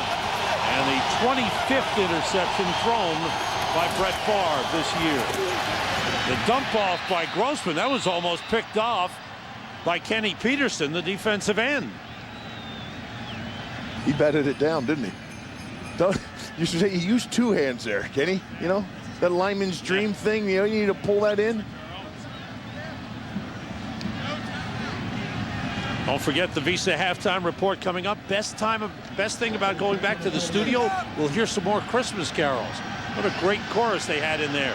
The JB, Terry, Howie, and Jimmy all getting together for the halftime report coming up. Grossman dumps it off to Thomas Jones, and he is wrapped up immediately by Nick Barnett. Final seconds of the first half. The Bears can't get into scoring position. And Lovie Smith saying, just let it run out. And that's it. In a game the Bears want desperately to clinch the NFC North and a first-round bye. They take a halftime lead of 14-7 to the locker room. This season, when the Bears lead at halftime, they are 9-0. With Rex Grossman leading the way, the Bears lead at halftime. The Visa Halftime Report is sponsored by Visa, proud sponsor of the NFL. With Visa's multiple layers of security, you're protected. Next Sunday on Fox, early game. It'll be the Carolina Panthers taking on the Falcons. They need a win in this game, the Panthers, to secure a playoff spot. They beat Vic and the Falcons earlier this year for the first time ever. Can they do it again? Late game will have the Bears at the Vikings. That's coming your way on Sunday here on Fox. And, of course, that will be followed by the OT. Chicago will clinch the NFC North and the bye with the win. Rex Grossman to Muhsin Muhammad helping that cause as the Bears take the lead at the half, 14-7. That is at Lambeau Field in Green Bay, Wisconsin, as we welcome you back to the scenic scenes of Christmas here in Studio 2A here in Los Angeles. James Brown, full house indeed. The quarterbacks, Rex Grossman and Brett Favre. Talk about them, TV. Yeah, let's go to the videotape here. Rex Grossman, young man, getting only his 8th start of his 3-year career. Notice his highs. He looks left, notices the coverage, and then trusts his arm to the outside as he finds Bernard Berrian. Beautiful pass. Then notice he gets knocked down. Key here, a lot of poise. You got to have it if you're going to play this game. Now sitting back in the pocket, 5-step drop. Sees the double coverage, but notices the safety gives away the inside technique of deep into Muhsin Muhammad. Touchdown, Bears are up. Play action now. What this guy, Grossman, did so well at Florida was he throws a beautiful post route. This is a great job and a good illustration. A lot of air, drops it down, rainbows it in to Berrian, and also gets a roughing the quarterback penalty right here. That led to a Thomas Jones touchdown. Now watch his footwork here. Sets up but throws off the back foot. Doesn't push off of it. Therefore, doesn't get enough air on the ball, not enough power behind it. That leads to an interception. All in all, for only his 8th starting and only his first start of this season, outstanding job. Brett Favre, smelling salt. Something I did before all pregame shows. We both do. Smelling salt. 3rd down. Favre back. A veteran. Knows where the pressure is. Knows his blocking. His great job of blitz pickup by his line. Notice Flanagan there getting a pat on the back. Good job, buddy.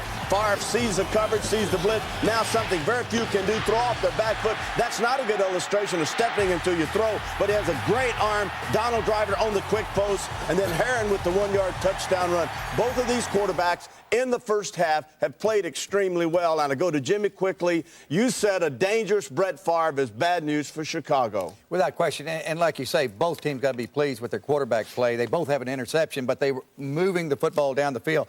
And Brett Favre, you know, even though they're at their 5th and 6th running back, they are running the football. 17 runs, 25 passes, and 198 total yards against a great Chicago defense. Well, and it's balanced. That's the big difference between the first meeting versus the Chicago Bears, when Brett was sacked twice, hurried 10 times, knocked down 6, had 2 interceptions and 2 fumbles lost. 1 interception today, 0 sacks, 6 hurries, and no knockdowns. This kid, Bernard Berrian, for the Chicago Bears, a great complementary receiver. Maybe the missing piece. Muhsin Muhammad, an intermediate to a medium receiver. This guy's the deep threat that maybe they've been missing. He missed 5 games this year. All Brett needs is his people back. Right. All he needs is get his talent back around him. He's a healthy guy. He's a guy that loves to play, JB. And I'll go back to your reference of him. 58 pass attempts the last time against the Bears, Howie. Yeah, you're going to get knocked down. I am surprised how well the offensive lines are protecting both quarterbacks. Yep. No sacks. Yep. You know what? For not feeling good at all, when that red light goes on, boy, you perform. I thought you Jay.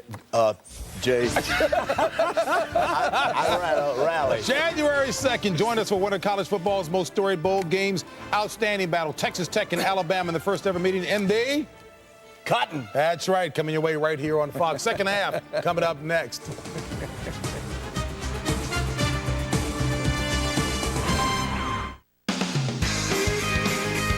Visa, proud sponsor of the NFL.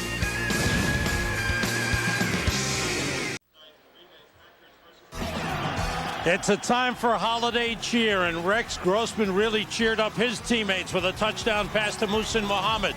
Brett Favre led his team on a 15-play drive, and it was a cheerful day for rookie Noah Herron, first NFL touchdown. Then Thomas Jones gave the Bears the lead, and they were cheerful at halftime with a 14-7 lead. Second half is coming up. Urlacher and the Bears crushing D battle the Vikings. New Year's Day on Fox, America's most watched NFL network. Reaction to the Bears in Green Bay on Christmas Day tonight at 10 on The Final Word. Here comes Brian Urlacher. Shot out of the cannon to Sam Culpepper. The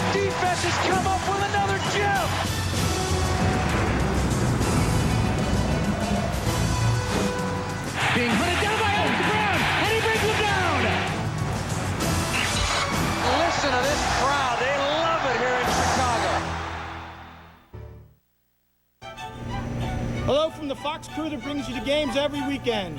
From the cameramen on the field to the technicians in the truck, we want to wish you, our friends, and our family a very Merry Christmas and a happy holiday season. Merry Christmas We're at halftime at Lambeau Field in Green Bay, where the Chicago Bears lead the Green Bay Packers 14-7. And I have to begin by saying that we are lucky because those people on our crew are just the greatest people to work with you could ever find. We had a great Christmas party with them last night, and that was our audio man, Kevin McCloskey, with that script that he wrote for himself for wishes. Now, as far as our game today, one thing we're seeing for the Green Bay Packers is Brett Favre has brought his A game. The guy can still play. So when we talk about his future, you just wonder, what does it hold for him, Bill? Well, it's the rivalry to him, too. And remember, last Monday night, you know, they were embarrassed by their play, his play, and they've got something to prove. And Brett Favre will always be Brett Favre. But, you know, one of the things I saw, it was sitting by him next to his locker, and they keep him away from the rest of the team, actually, is there was a line of players, coaches, administrative people, everybody that you could imagine on Saturday morning lined up down and out the door and around the bend with things to sign. That's amazing. I mean, balls, helmets, jerseys, any pictures, anything that they could bring of Brett Favre to, and it could be, here's my babysitter, here's for my mom, or this is for my sister. And he sat there and we chewed the fat for a while, and he was just signing everybody's autographs. In the time that I've gotten to know him, and you've known him, as you said, as a teammate and a friend for a lot of years, I've never seen a more down-to-earth superstar. Never come in contact with anyone who's more down-to-earth. Home, he's just a folksy guy. He doesn't want to be a superstar. He just wants to be a guy. Rasheed Davis on the return to start the second half. Davis slipping a tackle at the 30 and earns himself some extra yardage up to the 36-yard line. 20-yard return. Let's go to the sideline to Chris Myers. Sam Lovie-Smith talked about at halftime more passing plays than running plays for the Bears. He said that won't continue. It's not just because we have Rex Grossman. They're giving us a lot of one-on-one matchups we think we can take advantage. You'll see a lot more running from us in the second half. Walking out of the tunnel, just what you and Bill were talking about, Mike Sherman was walking with Brett Favre. David Martin, Mike Flanagan out of this game. It's going to hurt what they want to do offensively. And Mike Sherman said, I'm going to count on Brett Favre. We can't do one thing, but we still have him. Thanks, Chris. The Packers were offside on the kickoff. They tack on 5 yards, and the Bears will begin from the 41-yard line. With Thomas Jones and Jason McKee, Brian Johnson started the game at fullback. McKee has played most of the game. Johnson has been banged up the last couple of weeks. Here's Thomas Jones straight ahead, and a nice gain on first down up to the 49-yard line. He picked up 8 on the play. You know, think about the Bears defense and what they do, and you think about the Chicago Bears and all the Pro Bowlers over there. Well, Olin Kreutz is a Pro Bowler too. And Olin Kreutz, it's his locker room. Look at the push and the drive and the way he seals that side off to open up for Thomas Jones. Olin Kreutz has been a Pro Bowler for a lot of years, and he is a heck of a center. On 2nd and 2, little cutback by Jones. He's got a first down at the Packers 47. 11 carries in the game for Thomas Jones. 53 yards, first half numbers. Yards per rush, Bears better than 4.5. Packers under 3. Look at the time of possession for Green Bay. They really control the football. The missed field goal really hurt. And normally that's just style of offense and team play that the Bears would like to do. Run the ball, control the time of possession. Grossman with time. Oh, no, where's the flag? Was there a receiver in the vicinity? Where's the flag? Jones may have been there, and he threw it at his feet. On a screen pass, you can do that, throwing the ball at his feet. I didn't see Thomas Jones in the vicinity of where this ball was. Let's see. Jones makes contact. Jones is right there. And now he's chasing. Now he's blocking Aaron Campman. That should, to me, I think the intent is grounding, Bill, but by rule, that's okay. He can do just what he did. He was blocking Aaron Campman. On On 2nd and 10, it's Jones straight ahead. And he is shoved back after he crossed the 45. Shoved back hard by Colin Cole, the first-year defensive tackle from Iowa.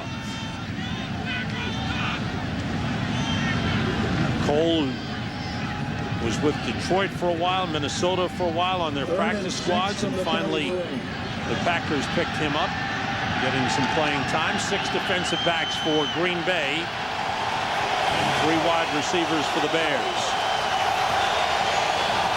Bears were 3 for 4 on 3rd down conversions in the first half. Grossman for Jones, he never turned, didn't see it coming. Are you sure? Incomplete. Are you sure, or did he see Nick Barnett? Did he see Nick Barnett? I don't think he even looked at the ball. There's the second punt of the game coming up, and if he saw Nick Barnett, I can understand, but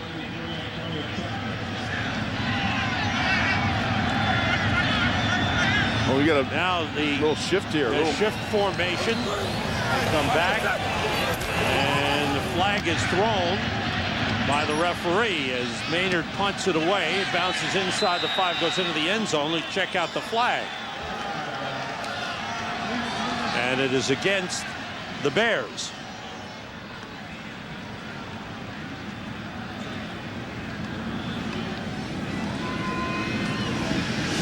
The referee threw that flag like he didn't like the formation, and it wasn't illegal. Lovie Smith waiting to hear the call. It was a different kind of formation. You saw them shift to a 3-man front over the ball, and then illegal motion, 35, kicking team, penalty is declined, 1st down.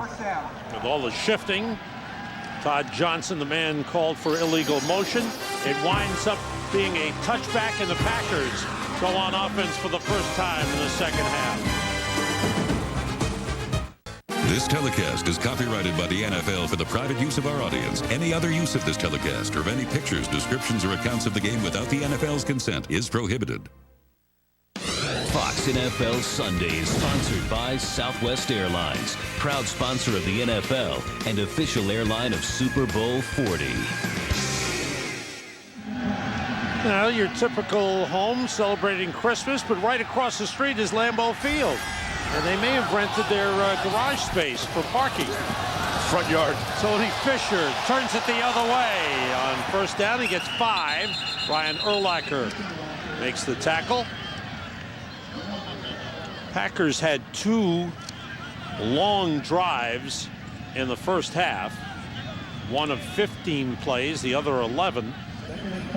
One they cashed in for a touchdown. The other was a missed field goal. The Bears have given up the fewest drives of 10 plays or more in the NFL. 3 wide receivers. Favre was 17 of 25, 152 yards in the first half. Pass batted down. Lance Briggs coming from the outside. Lance Briggs was on the blitz. You're going to see him line up outside here. Take a look. Here's Briggs. He's going to be right up here. Now watch him creep up. Now he's going to come on the blitz, and Tony Fisher is going to pick him up. But he jumps, and as Brett throws, he extends his hand out and just gets a piece of that. Good play by Briggs. He's a 3rd-year linebacker. A lot of young, talented players on this Bears defense. 3 wide receivers for Green Bay on 3rd down. Favre throws incomplete. Wanted to get it to Donald Lee. Right behind Lee was Lance Briggs to help break it up. 3 and out for the Packers.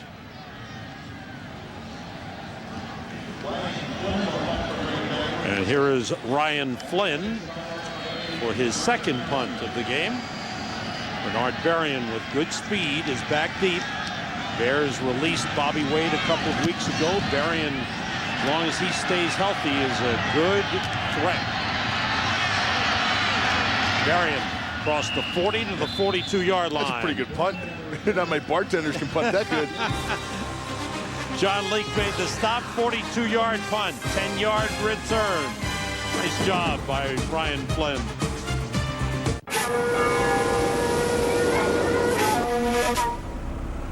5 seconds remaining in the ballgame. They need a touchdown to win. Fox NFL Sunday is sponsored by UPS. What can Brown do for you? Hi, this is Staff Sergeant Michelle Evans, deployed here to Bagram Airfield, Afghanistan, and I just want to wish my team, the Bears, good luck on Christmas Day. Beat Green Bay. From the Wyoming Air National Guard 187th Airlift Squadron at Bagram Airfield, Afghanistan. Go Packers! To all our troops in Afghanistan and Iraq, we wish you Godspeed. Rex Grossman on first down connects to Bernard Berrien at the Packers' 41-yard line. Picked up 18 on the play. Al Harris covering. What a heck of a throw. And this is why they're excited about Rex Grossman. This kid is under pressure right here. They're going to come with the blitz. Watch this blitz creep up here. Here they come inside, outside, and it's in his face. People all around him, and he still threads the needle. Berrien is providing them with another threat at wide receiver. 3 catches, 93 yards.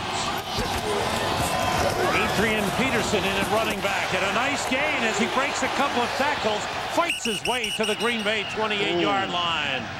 Peterson, a nice backup runner, just comes in, gives Thomas Jones a rest. Good run.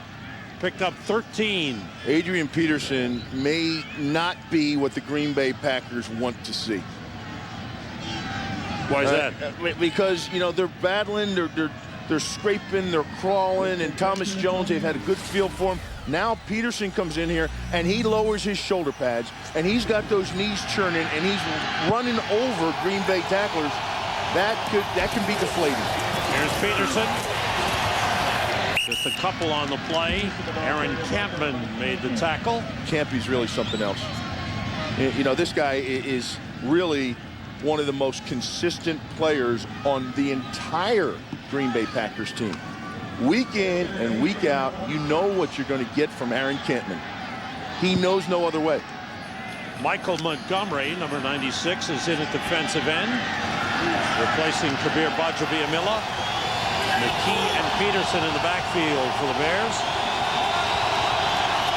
Grossman checking off at the line. Short drop, and the fade to the corner for Justin Gage is overthrown. Ahmad Carroll covering on the play. He wanted offensive pass interference. Well, he may have a good point. Gage. He may have a good point. These Bears receivers are big and they are physical. Muhsin Muhammad will get into your body and give you a little shove off with his body. Justin Gage does the same thing. But the one thing you won't see those two receivers do is use their hands to push off. They get into you with their body and use their body to push off. Packers have 6 defensive backs in on 3rd and 8.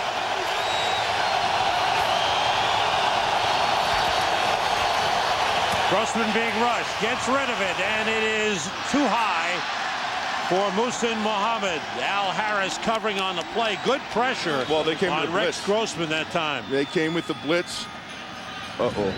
We got a player down here. There's Peterson trying to get up. And the attempt by Muhsin Muhammad. All of that was because he was throwing off his back foot because he got hit because the Packers came with the blitz up front. Now a 45-yard field goal try for Robbie Gould. He is 2 for 7 from 40 yards or longer this season. Brad Maynard, the holder. It's on the way. It's down the middle, and it's good. This thing was saved by Brad Maynard. That snap was back there, and it looked like he didn't get it. Watch Maynard. The ball's down on the ground, and Maynard gets that thing up for Gould. And Gould puts it through, and the Bears lead 17-7. Now that's the long snapper for the Bears, Patrick Manley. We're going to give him a pass on that low snap because he became a daddy last night. He certainly did. Tyler Manley, 6 pounds, 9 ounces. He stayed in Chicago with his wife and his newborn son last night and drove up here this morning. Ahmad Carroll on the return for Green Bay. Finds a lane and gets up across the 35-yard line. Final week of the regular season, some very important games. Right now, the Tampa Bay Buccaneers are in first place in the NFC South. They control their destiny. If they beat the New Orleans Saints on Sunday, right here on Fox, they win the division title. Big game coming up for Tampa Bay. They had a big overtime win over Atlanta yesterday. Win or a Carolina loss gives them the division title. Noah Herron and William Henderson in the backfield. Packers start from the 35. Favre in trouble, gets rid of it, and completes the Donald driver at the 40-yard line. Pickup of 5 on the play. Ooh, they were hot after him then. Do want to congratulate Patrick Manley's wife, Tamara, because she's the one that did all the serious work last night. She's the daughter of the former pitching great in the major leagues, Tommy John. That's right. She was in labor, not him, huh? That's right. He was just in there encouraging and waiting. A big event. Congratulations to the Manleys. Kevin Berry is in at a tight end position for Green Bay. Noah Herron finds a good hole, gets a first down. Up to the 48. Late flag comes in. Face mask. It is against the Bears. And I think it's going to be a major personal foul, face mask, 46 defense, 15-yard penalty, first down. Chris Harris has missed a couple of games, is fired up. I mean, he's been hitting hard, playing hard, but here comes up with a foul. Well, it was right at the end of the play. See the hand come up in there? See that? So tack on 15, and the Packers are at the Bears' 37-yard line. Vontae Leach in at fullback. Tony Fisher, the running back for Green Bay. Favre throws a little behind Donald Lee. He was open. Pass just a little behind him. Brett Favre, what kind of day has he had? A good Brett Favre day. He's been throwing the ball well, connecting with his receivers. 17 of 25 in the first half. Almost had a touchdown pass, but it was called back on a hold. But when the blitz was picked up by Flanagan, he let him know about it. He's 18 for 29 for 157. I think that might have been the one that got Flanny out, too. That was about the last hit he took on that sports hernia. Second and 10. Favre being rushed, gets away from Leon Joel, throws for the end zone for Chapman, too far. Chapman caught it, but he was out of bounds. He was beyond the end line. Charles Tillman covering on the plate. That was a pretty good throw. They just needed an extra 5 yards on the field. That's like the throw to Donald Driver, too, when he knows he has it beat. And Brett sidestepped a sack. When he knows he has it beat and he can see the receiver open downfield in the end zone, he just gets excited, man. That's a perfect throw. Except it was ran out of room. That's a perfect catch, too. But the problem is it's not a touchdown. That's right. 4 wide receivers for Green Bay on 3rd and 10. Brett going through a drought, longest drought of his career without a touchdown pass. Being rushed, he finds Tony Fisher out of the backfield. Tony Fisher battles his way down to the 27, and he's got a first down. Amongst a host of Chicago Bear tacklers. Lance Briggs was in there. Brian Urlacher was in there. That was, you talk about effort and determination and want, the want. It's the effort like that you see. Look at this. Look at this. He won't give up. And I think that's what made last Monday night's game so confusing to people who watch the Packers, Bill. That the effort has been there most of the season, and Monday night it just all fell apart on them. On first down, it's Fisher. And And he scrambles forward to the 23-yard line. We go down to the field to Chris Myers. It stopped snowing, Chris. You're fine. Yes, but I need a hat on. The temperature's dropping. But I did want to mention, Sam, you and Bill were talking about Mike Sherman. He said he was proud of his team's intensity and effort today, unlike what happened on Monday night. And sampling of both sidelines, obviously the Bears have a lot more to play for coming off their big win of Sunday night at home. But still the emotional edge, at least the energy edge, belongs to the Packers. Right now, you know the Bears lead on the scoreboard. Thanks, Chris. 2nd and 6. Favre still has it. Gets it to the fullback, Vontae Leach, but he is shoved back. Good effort by Brian Urlacher, and they'll spot the ball at the 21-yard line. Brian Urlacher going to his 5th. You know, you talk about Pro Bowl. the Chicago Bears defense, okay? I want you to take a look. This is a one-receiver route because they're going to keep everybody in here to block this Chicago Bears defense. And then the check down after he hits the backer is just the fullback to the flat. But it's a one-receiver route. And if you think about the Green Bay Packers, how often have you seen them since Brett Favre's been around run a one-receiver route? You don't often.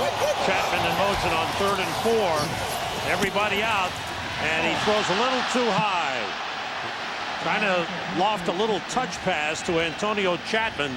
Chapman, a little guy, was it and tipped? the pass a little too high. Was it tipped? Couldn't tell. I know there was pressure on Brett. Yeah, there's some people back in there, but usually Brett just lobs that right over the top. It's not a problem. Here comes Longwell, who missed earlier. This one will be from 39 yards. He missed from 38 earlier. Ryan Flynn, the holder. And this one is wide right. He misses again. Wow. Not a good night for Ryan Longwell. Well, he has wasted a couple of big Packer drives with misses on makeable field goals. Fox NFL Sunday is sponsored by Ford F-150. Built Ford tough. By American Express, My Life, My Card. By Cheaper by the Dozen 2, starring Steve Martin, now playing only in theaters. And by Circuit City, just what I needed. Much like a golf swing, a kicker's everything is timing. Watch his plant foot. It goes beyond where the football is. See that? His plant foot was further than the football. That's why it was opened up and it was pushed right. Thomas Jones on 1st down with a big pickup up to the 39, just short of the 1st down. Picked up 9 on the play. And there is Ryan Longwell. When you're playing the Chicago Bears and you have a chance to score, put points on the board, you've got to do it. Well, you go back through this year's history with the team, and Ryan Longwell has had all kinds of problems with his holders. The holders weren't doing this, the holders weren't doing that properly, according to him. And now he has a new holder who used to be a bartender last week. 2nd and 1, they don't get it. Great job up front, led by Niall Diggs. Diggs has been injured, just coming back with a good push, keeping Thomas Jones, actually throwing him for a 1-yard loss. Aaron Campman gets some penetration in the backfield, and then now Diggs comes up there and finishes it up. 3rd and about 1.5 yards. 2 tight ends in, Clark and Gilmore. And here's Jones. That's big. Going outside, they stretch him out. He doesn't make them. Great defensive work by the Green Bay Packers, led by defensive end Aaron Campman. On back-to-back plays, outstanding work up front by the Packers. Check it out. Look at what they got here. 1, 2, 3, 4, 5 down linemen. This is short yardage. The line gets the push. Campman gets some push up this way and holds that corner and makes Thomas Jones bounce to get to the perimeter. And once he bounces, here came the pursuit. Strong job by the Packers. 3rd punt of the game by Maynard. A line drive toward the sideline. It rolls and comes to a stop at the 11-yard line. Turns out to be an outstanding punt for Brad Maynard. 51 yards. The reindeer, are they working again? Oh, no, those are just the horses. The #1 team in the NFC, the Seattle Seahawks, 13-2. They have clinched home field advantage in the playoffs. What a season they've had under Mike Holmgren, the former Packers coach, and they wind up the regular season next week here in Green Bay. Wouldn't that be something? Mike Holmgren here, if Brett Favre's last game is next week. Favre throws on first down, intercepted for a touchdown by Lance Briggs. Bad mistake by Brett Favre.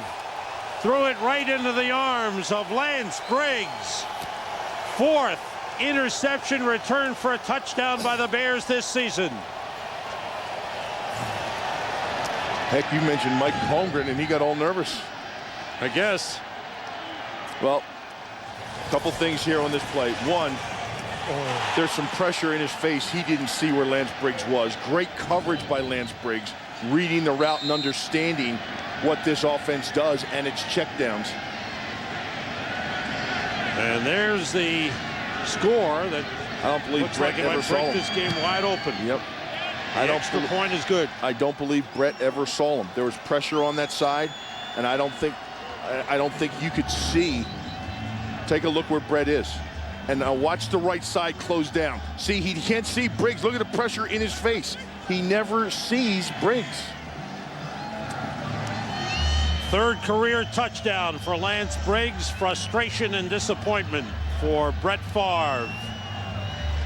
You can see the pain in his eyes and the walk off the field. You know. Hey, and for this organization, too. I mean, for Brett Favre, 15 years, and heck, he's got his own parking spot here. He's got a road named after him. He's going to be up there on the Ring of Fame with retired numbers. He's got his own locker room. I mean, it's difficult, and for the organization, it's hard to steal second with your foot on first.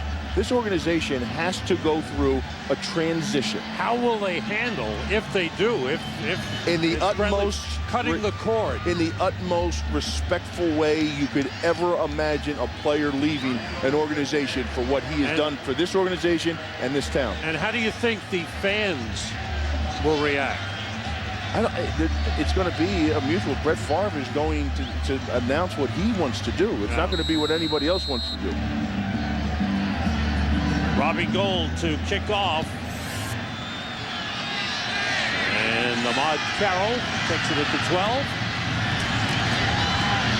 Gets through the first wave and gets up to the 35-yard line. Next week, some big games on Fox to determine playoff position. How about the Washington Redskins with their big win over the Giants yesterday? They've won 4 in a row.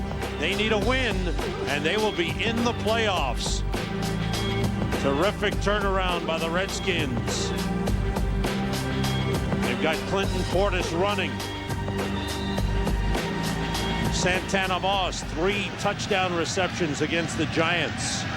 Patrick Ramsey might be at quarterback. Mark Brunell was shaken up yesterday. But if they win in Philadelphia on Fox, they'll be in the playoffs. Favre on first down. Outside again. This time the catch made by Tony Fisher, and Charles Tillman takes him down immediately. Pickup of 3, maybe 4 on the play. You know, in talking to Ted Thompson, the general manager too, Sam, here in Green Bay, you know, he said, you know, he loves Brett. And he says, hey, everything I'm going to do, I want to sit down and talk with him about this offseason. You know, when he and his family, his wife, and everyone to come to a conclusion that is reality. And he said, but, you know, I as a general manager, can't jeopardize the Green Bay Packers for the future by continuing this is-he or isn't-he thought process. Short pass, Fisher out of the backfield. First down. Up to the 46-yard line. Is there any chance, do you think there's any chance that Brett Favre would play for another team? I knew what was coming. No, I don't. Not to the matter where he's going to put up a fuss and say, I can still play, and if you don't want me, I'm going to go someplace else. No. Some other great ones did. Montana did. Oh, sure. But I don't think that's the case. I think he's not sitting there saying, you know, you guys don't want me anymore. It's coming time for him. I think he's had it. Noah Herron with the carry up to the 48-yard line. Now, I could see him sit out for a year and get the itch. I could see that. The Favre family. There's Deanna. His wife, Deanna. And, of course, there have been a lot of personal tragedies. We know about difficult times and the hurricane and how it affected the family. How many things can you possibly go through, you know? On 2nd and 8. Favre now trying to get the Packers back in it. Being rushed, dumps it off. And let's see, any flag on that play? Yes.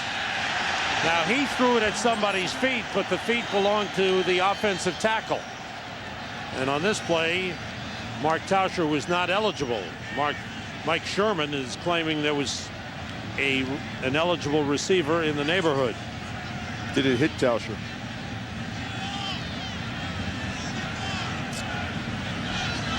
That would be an illegal forward pass. Tauscher actually caught a pass for a touchdown, what appeared to be a touchdown, when he was an eligible receiver on the goal line play, but it was ruled there was a holding penalty on the play. Intentional grounding. Quarterback also loss of down. 3rd down.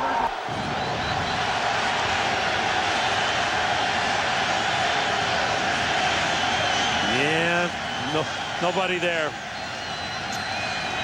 And what earlier Grossman threw one at the feet of Thomas Jones, it was ruled okay. Right here, Mike Sherman upset with the call. Jerry Azuma is in as a 5th defensive back for Chicago. He's been nursing a bad hip. Packers have to get to the Bears 45 for a 1st down. Screen pass to Fisher, couple of blockers. Goes outside and he's wrestled down by Lance Briggs. Briggs on the stop. Lance Briggs has been very active all over the field. Strong game for the Pro Bowl linebacker. This Bears defense has given up only 7 points in the game. They have a shot at the NFL record for fewest points given up in a season.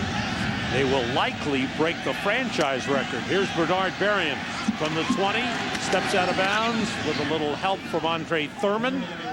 Up at the 28-yard line, 40-yard punt. Chris Myers, what's going on down on the field? Well, Sam, you talked about the Green Bay punter moments ago. You know, most guys during the holidays might tip back a few and brag about how they were a great player in their day. But for Ryan Flynn, the Packer punter, it's a different story. He was working the other side of the bar this week in Orlando when he slept through the phone call for the job because of the injury. They gave him a tryout, and he's punting in his first professional game here. His grandparents, who grew up 6 hours from here, were Packer fans. They both passed away around the holidays, and he told me before the game, no matter what happens in this game, I fulfilled a Christmas dream for me and my family. Well start. Number 88 offense. 5-yard penalty. 1st down. It's on Desmond Clark. Thanks, Chris.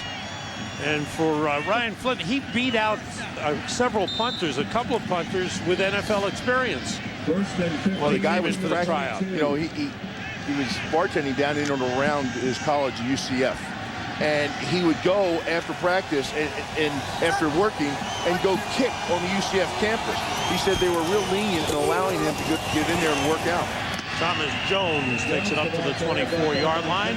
Bajabiamila with the tackle. They told him as long as you didn't interfere with any other sports that are going on in the arena, the track team, the spring ball with the football team, baseball, wherever you kick, doesn't matter, just don't interfere with anything else going on. And he'd go out.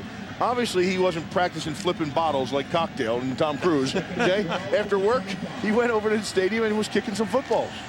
And you know what? He helped. He's been a good holder tonight on the field goal and extra points, and he's done a good job of punting the football. On 2nd and 12, Grossman being rushed. Down he goes. First sack of the game. Kabir Bajabiamila with his 6th sack of the season. It's been a down year for him after 3 straight seasons of double-digit sacks. He'd had only 5 coming into tonight's game. There he is right there, and he's going to be working against John Tate. See how John Tate's shoulders are parallel to the line of scrimmage? Once an offensive tackle's shoulders get parallel to the line of scrimmage on a pass rusher, you're beat. You have to maintain your shoulders parallel with the line of scrimmage as you drop back. That's what gives you the angle and the wall. Bears have to get to the 37 for a first down. They run it with Thomas Jones. A couple of yards on the play, and the Bears will be forced to punt as we come to the end of the third quarter. On Christmas night, on the first night of Hanukkah, it's a holiday affair here in Green Bay, and the Bears lead the Packers 24-7. It's that time of year when the world falls in love. Every song you hear seems to say, Happy holidays, everyone. Sam Rosen, Bill Maas, Chris Myers, and our entire crew, all of us at Fox Sports, wish you the best of the holiday season. You little festive muffin, you. You've been spurting that out all night, haven't you? Santa Maas. Maynard's fourth punt. Chapman on the return. Bears have him, and Antonio Chapman is pulled down at the 40-yard line. 46-yard punt, well covered by the Bears. Packers on offense when we come back. Fox NFL Sunday is sponsored by Chevrolet, an American revolution. By MasterCard, there are some things money can't buy. For everything else, there's MasterCard. By Diet Pepsi, live football, drink Diet Pepsi. And by State Farm, great service, great rates. That's why 40 million drivers trust State Farm.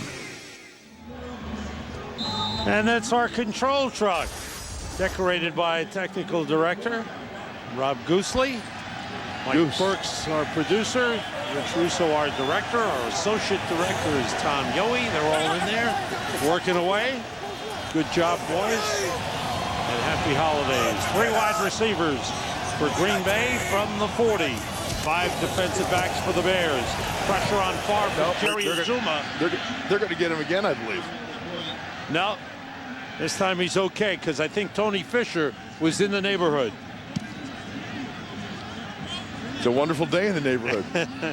Here, watch the weak side blitz. You're going to come on the weak side. Urlacher's going to come. Here's your 2. So you have 4 coming to a side where there's 2 blockers. See this? Now you have 4. But Fisher steps to the right side. Fisher's over in here somewhere. He's nowhere around the vicinity of it. You know what? You're right. The referee just threw the flag. Scott Green came in, thought about it, and dropped the flag, and they call him for intentional grounding. And you can see the reaction of Packers head coach Mike Sherman.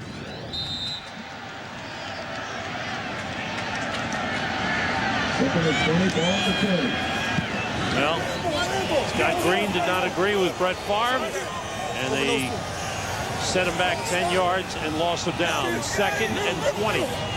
Fisher motions to the right. Favre throws over the middle, and the catch made by Antonio Chapman back up to the 40.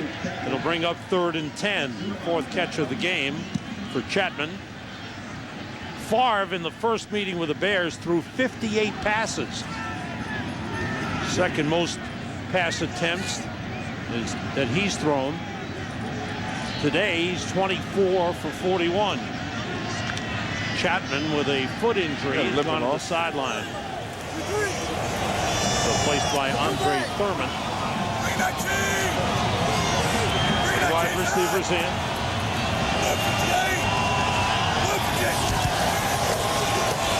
Blitz coming, it's picked up. Favre goes deep for Donald Lee. It's intercepted by Chris Harris. The safety gets up, gets a couple of blocks, and they rule him down.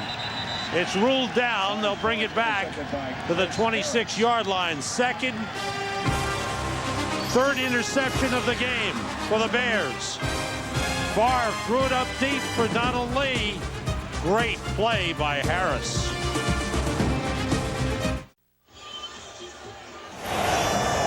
Take a listen. Take a listen to Brett Favre on this count.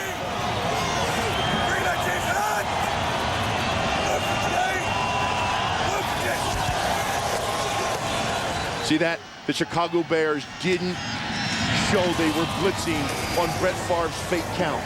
They waited and waited and waited, then came with the blitz. So at the snap of the ball, here comes Jerry Azuma blitzing, and in his face, and there's your interception. That's what makes the Chicago Bears defense so good. Everybody wants to know it's how they disguise what they do at the snap, and then you see it. And that by then, it's too late to adjust. Adrian Peterson in for the Bears at running back. No gain on the first play. For the Bears, it was their 3rd interception of the game, 23rd of the season.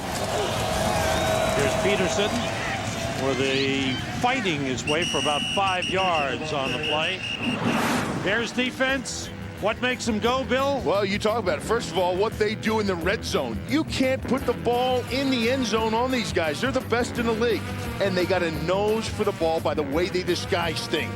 First, you got Urlacher, can run all over the place. But the most important thing, they can rush the quarterback with 4 down linemen. And in this NFL world, that is priceless. You don't have to fabricate a blitz. You don't have to take extra people out of the secondary or your linebackers or anything else. So you can get pressure on the quarterback with your down 4. Here's 3rd and 5. Short drop, Grossman for Gage. Gage makes the catch and gets a first down. Very little simple slant in to the rangy Justin Gage, and he made the good catch. In the NFC, Seattle has locked up home field advantage throughout the playoffs and a first-round bye. If the Bears win today, they'll wrap up a first-round bye and means they'll start the playoffs at home. Tampa Bay leading the NFC South, the Giants leading the NFC East. Both those teams need wins next week to clinch their division. On first down, it's Adrian Peterson. Another good run up across the 40 to the 42. Aaron Campman makes the tackle. You know, you're talking to Brian Urlacher, and I got the chance to on Saturday, and he was saying he doesn't remember much about the 13-3 season. Said since he's been here, you know, Green Bay's pretty much always had the best of them, but that 13-3 season, he says it wasn't memorable because we never won a playoff game. And that's hard to believe, considering if you can think back to that 13-3 season, it was all Mike Brown and Brian Urlacher that got them to 13-3. Right. There's Peterson again. And up to the 43-yard line, maybe a yard on the play. But to a man, Sam, this Chicago Bears team came up here with one goal in mind and one goal only, and that's to win this game, to win the division, and get that first-round bye and a playoff game at Soldier Field. And those guys who were talking, they said last Sunday night against Atlanta was the coldest they have ever been in any kind of game. Now, we were up there for that wind game. Remember the crazy windy game where the ball was floating all over the place? And crazy game to watch. But last week they said it was the coldest by far. Grossman checking off at the line on 3rd and 4. Looks to put it up, throws, and completes it again. Great effort by Muhsin Muhammad. So Grossman coming up with back-to-back 3rd down completions, this one for 13 yards. And this offense is giving the upcoming opponents a lot of things to worry about.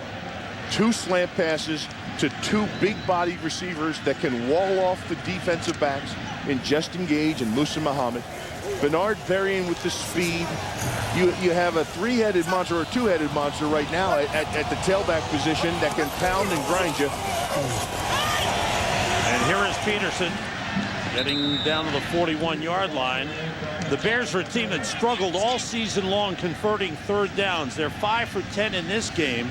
And again, a lot of it is Grossman and his accurate passing. And if he can continue to do that, it takes a lot of the pressure off the defense, which has had to carry the load most of this season and be on the field for long stretches of time. Sam, this Chicago Bears team is, from what I saw tonight with Rex Grossman and the way they're responding, they are going to be a force to be reckoned with throughout the playoffs. And I think Berrien adds something to them at wide receiver. Gives them another threat. Here Peterson with no gain on the play. Back to the line of scrimmage. He's still fighting for the ball was Mike Montgomery. Let's go down to the sideline to Chris Myers. Well, part of that success for the Bears was what rookie Kyle Orton did before Grossman took over. Publicly, he's taking his benching very professionally. Privately, he feels uncomfortable about the circumstances. Brian Urlacher, one of the closest friends of Orton, told me before the game that he told Orton he had nothing to be ashamed of because he led us to the victories. He said, we have 2 quarterbacks, and you need that to win in this league. Right now, Rex is the one. And when I asked Orton if the benching spoiled his Christmas, he said, no, we're all going to the playoffs. Orton is a rookie, and he's got I think, a promising career ahead of him. He's got 10 wins under his belt as a rookie in the NFL. There's not many rookie quarterbacks that have ever come in the NFL that can say that. Bears called timeout. 8:17 to go. Bears with a big lead, looking to celebrate on Christmas night. Fox NFL Sunday is sponsored by Nissan, who invites you to shift the way you move through the world.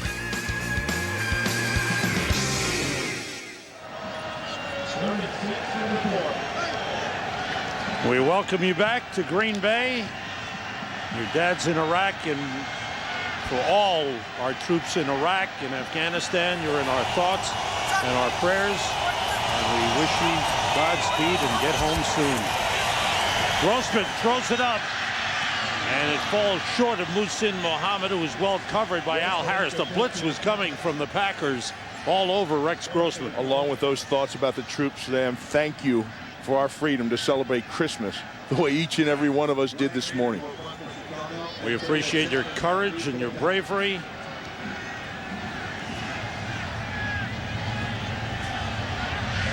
Here's Brad Maynard, second most punts in the NFL this year, looking for the corner on the pooch kick, and it's caught short and brought back by Antonio Chapman. Nice return as he breaks through. He may go. He picks up a block from Thurman. Chapman heading for the end zone. Touchdown.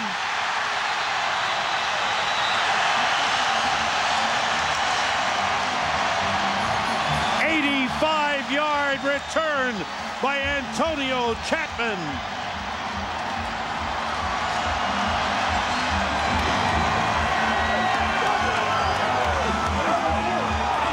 Something to celebrate here at Lambeau.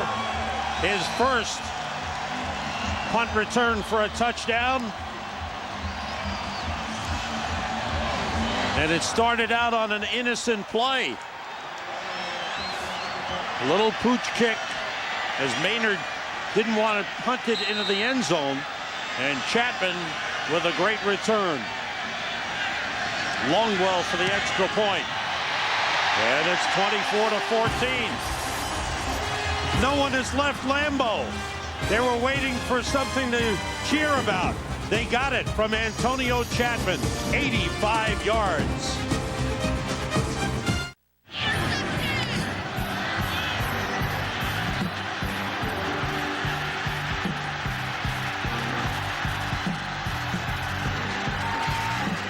Antonio Chapman with a little help from the little guy, Andre Thurman, who blocked Brad Maynard. Takes it 85 yards for the touchdown. Game on. Those 2 missed field goals loom pretty big. Longwell kicking off Jerry Azuma, first return of the game. And he slips as he crosses the 30.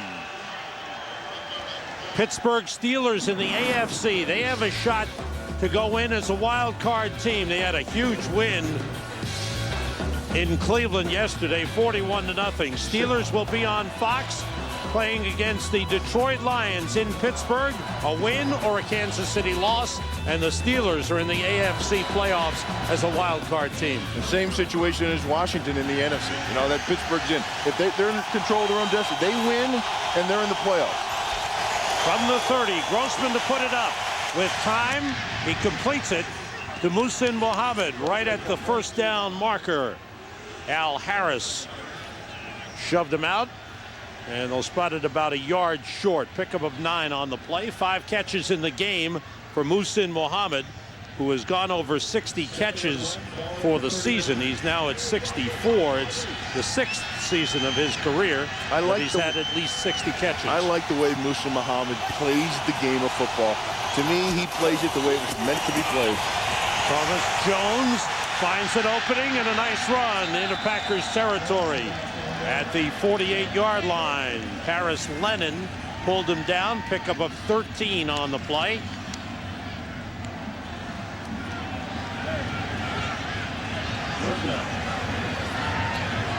See the NFL record for fewest points allowed in a season, the record held by the 2000 Ravens, who won the Super Bowl that year. The Bears giving up that return for the touchdown and now even. So they would have to have a shutout the rest of the way. We have an injury on the field. Olin Kreutz, whoa. That would be a huge loss if he were unable to play. You know what's upsetting about the numbers and points given up on that punt return is their defense wasn't even on the field. No, it wasn't the defense's fault. Let's see if we can pick up how Olin Kreutz got hurt here, Bill. Well, he's the center in the middle of your screen there. Gets up on the linebacker and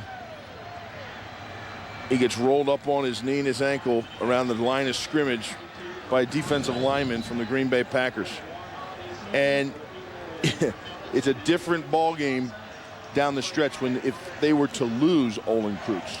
Because he is the grit in that offensive line, and he is one of the single-handedly one of the most important guys to the 10 wins this year, because when Rex Grossman went down, Lovie Smith went to his offensive line and had a meeting with him and put it on their shoulders that if we are going to have success this year, you guys are the ones that are going to have to get it done for us by creating holes and running the ball and short play action passes with a young rookie quarterback.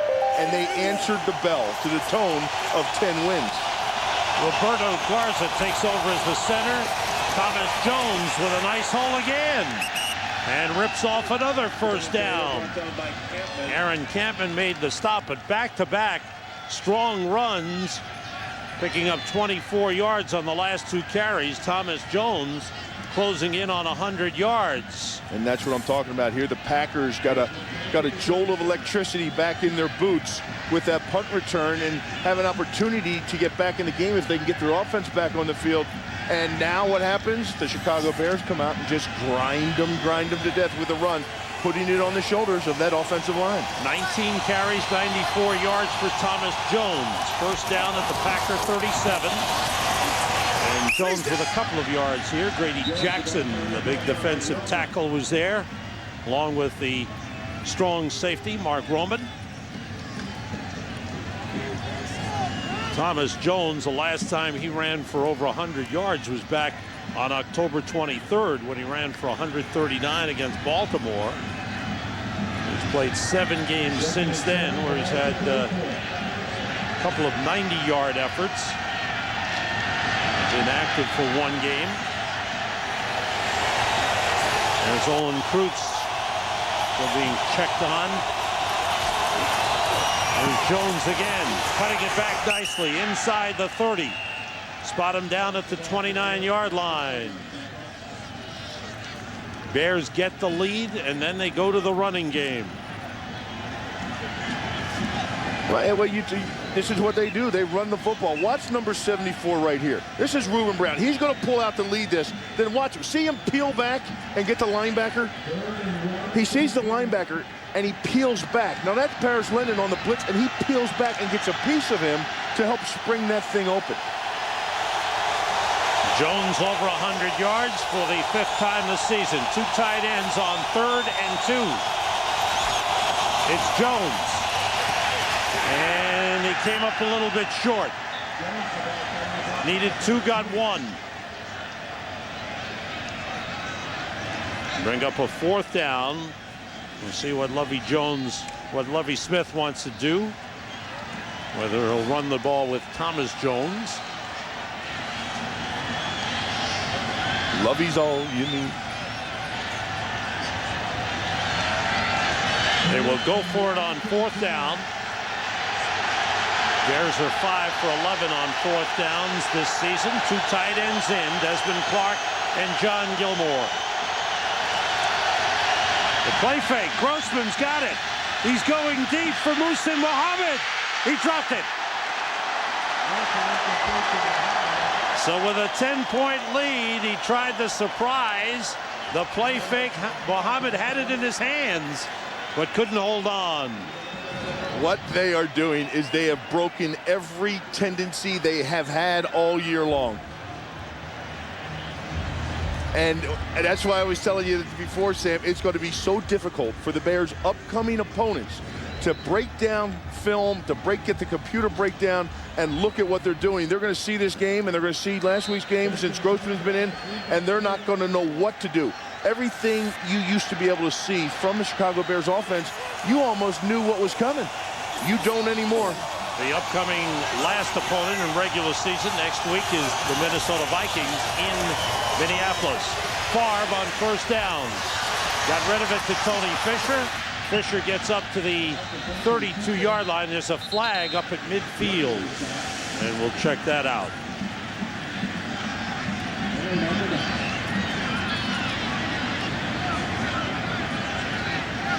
Packers still playing hard.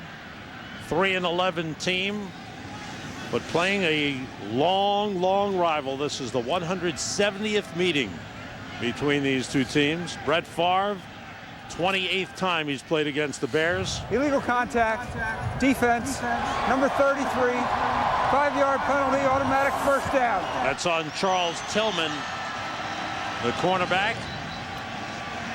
After 5 yards, if you use your hands right here, that shove after 5, it's illegal contact. That's plain it. and simple. 5 yards and a first down for the Packers at the 33. Andre Thurman is in as a third wide receiver for Green Bay. Tony Fisher motions outside. Antonio Chapman up to the 47-yard line. Chapman's had a good game. Hurry up offense. 5 catches in the game for Antonio Chapman, plus the punt return for a touchdown. Favre to Fisher. Tony Fisher is knocked down from behind as he gets down to the 41-yard line. Packers moving the ball. Moving quickly. Tommy Harris made the last tackle. We're under 3 minutes. Packers need 2 scores.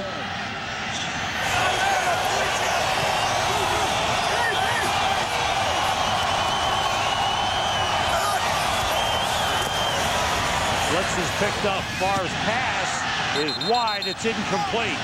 Tillman with a diving effort, and that was a little miscommunication as Chapman went down further downfield. Well, he gave him the signal. He gave Chapman the signal before he got under center that he was throwing the comeback. That's not what Chapman ran. No, Chapman didn't come back. He's still going. Brett Favre, 26 for 44, 222 yards,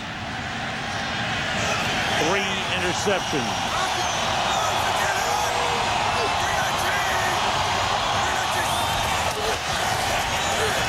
Favre fires. He's got his man, Andre Thurman, inside the 10.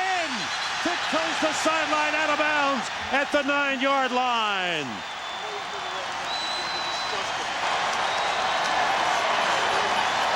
Sherman told him during this week, he said, I know you look out there and you see a young man wearing number 81 in Andre Thurman, and you don't know who he is and you don't trust him, but you've got to trust him that he's going to run his route.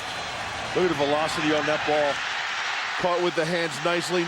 Nice route, nice catch, nice extra effort by Andre Thurman. And Brett trusted him. He listened to what the coach told him. And they gain 33. First and goal at the 9.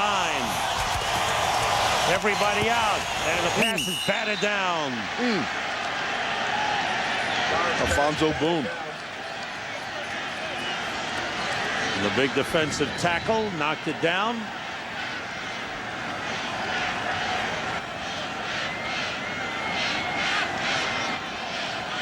Brings up a second and goal at the 9-yard line.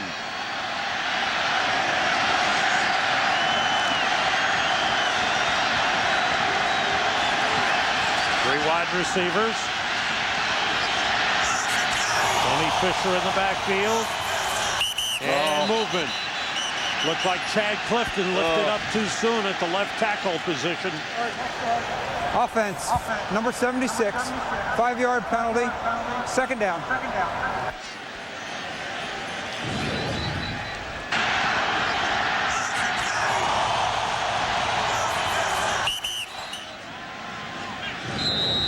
You know what? For this offense and what they're running on second down and where they're at, that 5 yards may give them a little bit more room in which their wide receivers and Brett can work. Second and goal. Short to Fisher. Tripped up, stays on his feet, fights his way down to the 6-yard line. Nice effort by Tony Fisher. Brandon McGowan made the tackle. So here comes third and goal for the Packers. Getting close to the 2-minute warning. Packers have all their timeouts remaining. Favre looking, throws outside, caught by Thurman, and he spun down. No gain on the play, maybe a loss of a yard. Lance Briggs grabbed his jersey and hauled him down. And we have reached the 2-minute warning. The Packers fighting to the end. The Bears have the lead. 2 minutes to go on Christmas night. Fox NFL Sunday is sponsored by the new Sprint, the official telecommunications service sponsor of the NFL. Mike Sherman, knowing he must have 2 scores on a 4th and goal at the 7, has decided to go for the field goal and try to get the ball back. His team does have all its timeouts remaining. Ryan Longwell will attempt a 26-yarder. He's missed 2. And this one is straight through. So now it is a 1-score game.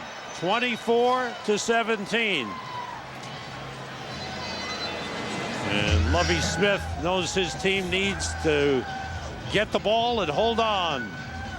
Don't forget, after next week, the week after, it's playoff time. The NFL's second season, and the battle is on. The playoffs begin, and we've got postseason coverage right here on Fox, America's most watched NFL network. We've got a wild card game on January the 8th.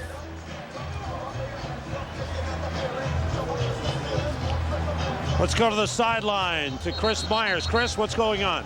Sam, the All-Pro center, Olin Kreutz of the Bears, has a right ankle sprain. They unwrapped his foot. They rewrapped it. A number of players came over to say, hang in there. He stood up. He grimaced in pain, but he said, I thought I heard something pop, but I'm going to be okay. So whether he'll play, he probably won't play in the rest of this game, but he should be okay in the Bears' next game. Yeah, there we see him, Chris, on his feet, walking around.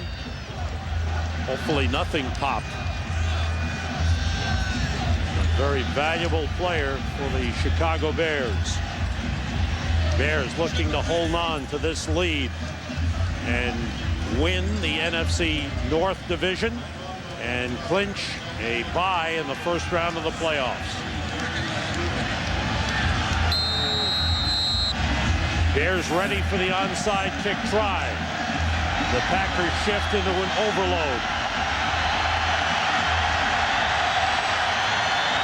Longwell up in the air, big bounce. Muhsin Muhammad grabs it, falls to the ground. There is a flag on the play. Flag down. Right at the 40-yard line. And that usually means there was contact made before the ball got past 10 yards when that flag is thrown in that situation.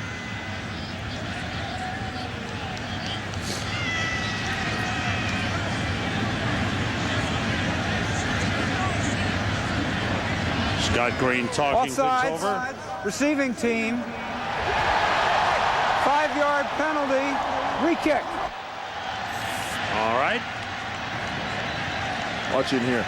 See where they're lined up. Now as the approach comes and the ball's kicked, they're charging, but watch.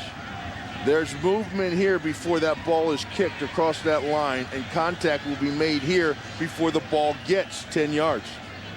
Nice job by the officials. Gives the Packers another chance at the onside kick try. The ball must go 10 yards before the Packers can touch it.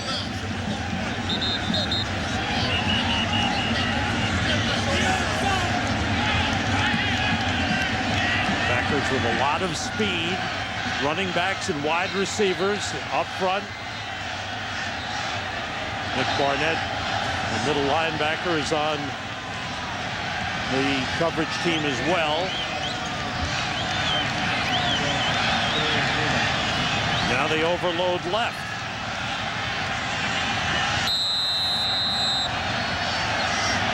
Now they shift.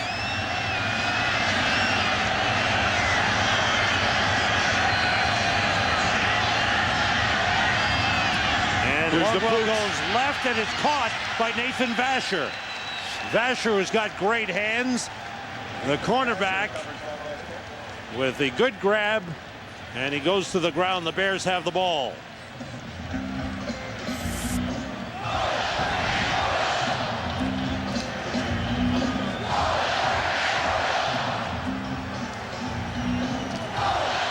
Packers have all 3 timeouts remaining.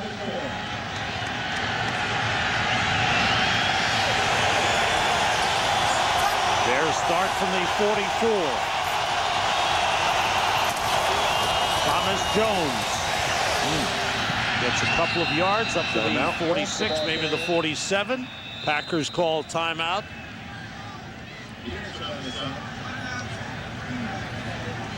Green Bay Packers have such great tradition, some great names of the past. Howie Ferguson played fullback for the Packers from 1953 to 58. He was their main threat before the great Jim Taylor came in on their championship teams. Ferguson rushed for 2,120 yards as a Packer, was inducted into the Packers Hall of Fame in 1974. He passed away last Monday at the age of 75. Former Packer great, Howie Ferguson.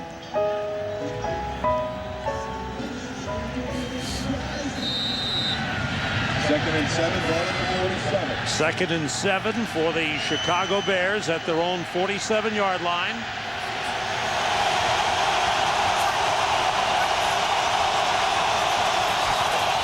And it's Jones. And he gets up to midfield. And it'll bring up a 3rd and 4. Thomas Jones, despite being inactive for a game, is closing in on 1,300 yards rushing. Only one other Bears running back has done that in franchise history, and that is the great Walter Payton. Thomas Jones, he picks up some yards with speed to the outside. He fights off tackles. He can run inside. He's got some quick little moves. And he's gone for over 100 yards for the 5th time this season. Touchdown run today, his 9th of the season. Look what's all over their jersey, too. That's not grass stains. There's no green grass in the middle. Is that paint? That's paint. There's no green grass in the middle of winter here in Green Bay. That's green paint, which is all over that field, which the field was... I mean, New Jersey there. Yeah. 3rd and 4. Huge right here. Muhammad in motion. Jones hit immediately. Timeout. Terrific play by Jenkins. Cullen Jenkins right in there to stop Jones before he ever got started. Well, that looked like a breakdown up front. Something went awry there. That's not how you draw it up.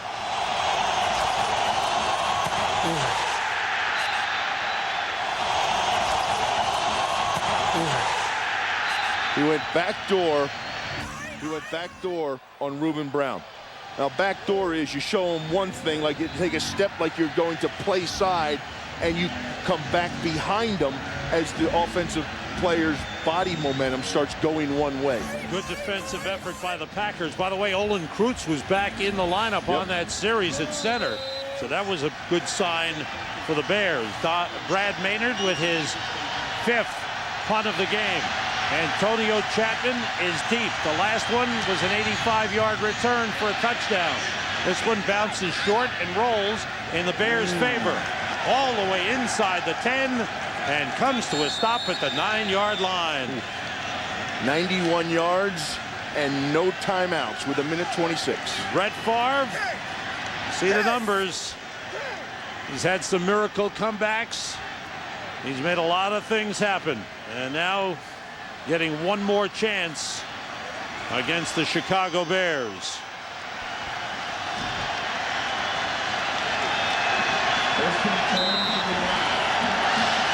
With a minute 26 to go and no timeouts.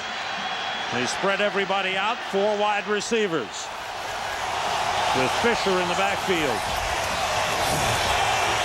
Favre puts it up. Great grab by Driver. Sprints away from one man. The Bears chasing him. And they bring him down at the 35. They got to get up there and spike the ball. Brett's pointing to everybody. And they have to be in formation, and the Bears have to be across the line of scrimmage on side. 66-yard gain on the play. Just think about those 2 missed field goals, Sam. Just think about the 2 missed field goals. This Green Bay team could be playing for a field goal now. 56-yard pickup, my apologies, on the Brett Favre pass. What an effort by Driver. Good protection up front, too, by that offensive line. Gave Brett Favre a clean passing lane. 3 wide receivers on second down. Favre pressured, and they've got him. Tank Johnson. Alex Brown with the first pressure. Tank Johnson takes him down. First sack of the game for the Bears. And they've got to get everybody back onto the side of the ball. There's Donald Driver hustling back to his triple formation.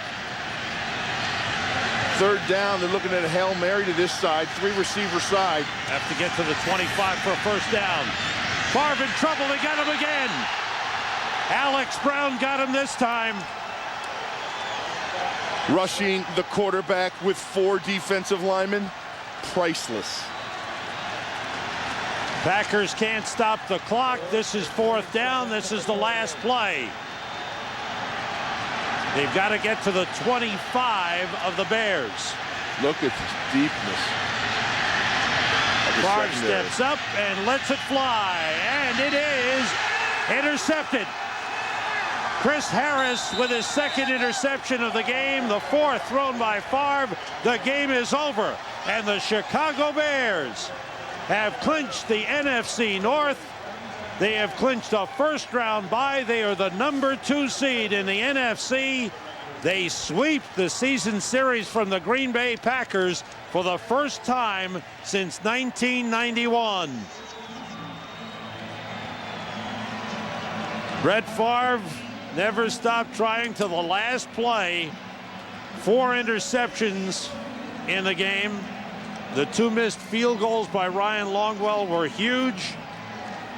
But the Bears getting enough offense from Rex Grossman and Thomas Jones and Muhsin Muhammad and Bernard Berrien, and getting strong defense, beat the Packers 24-17. Hey, Teddy, I hate to bother you. Do something about Melon to Peyton, P-E-Y. Groceries, $41. That's awesome, man. Charlie! Oil change, $25. You're good, too. Decaf! Lunch, Decaf! $12. Great shift today, guys. Nice salad bar. Your favorite players. Yes. Priceless. Yes. Yes! There are some things money can't buy. For everything else, there's MasterCard. You signed the bread to my little brother. He loves you.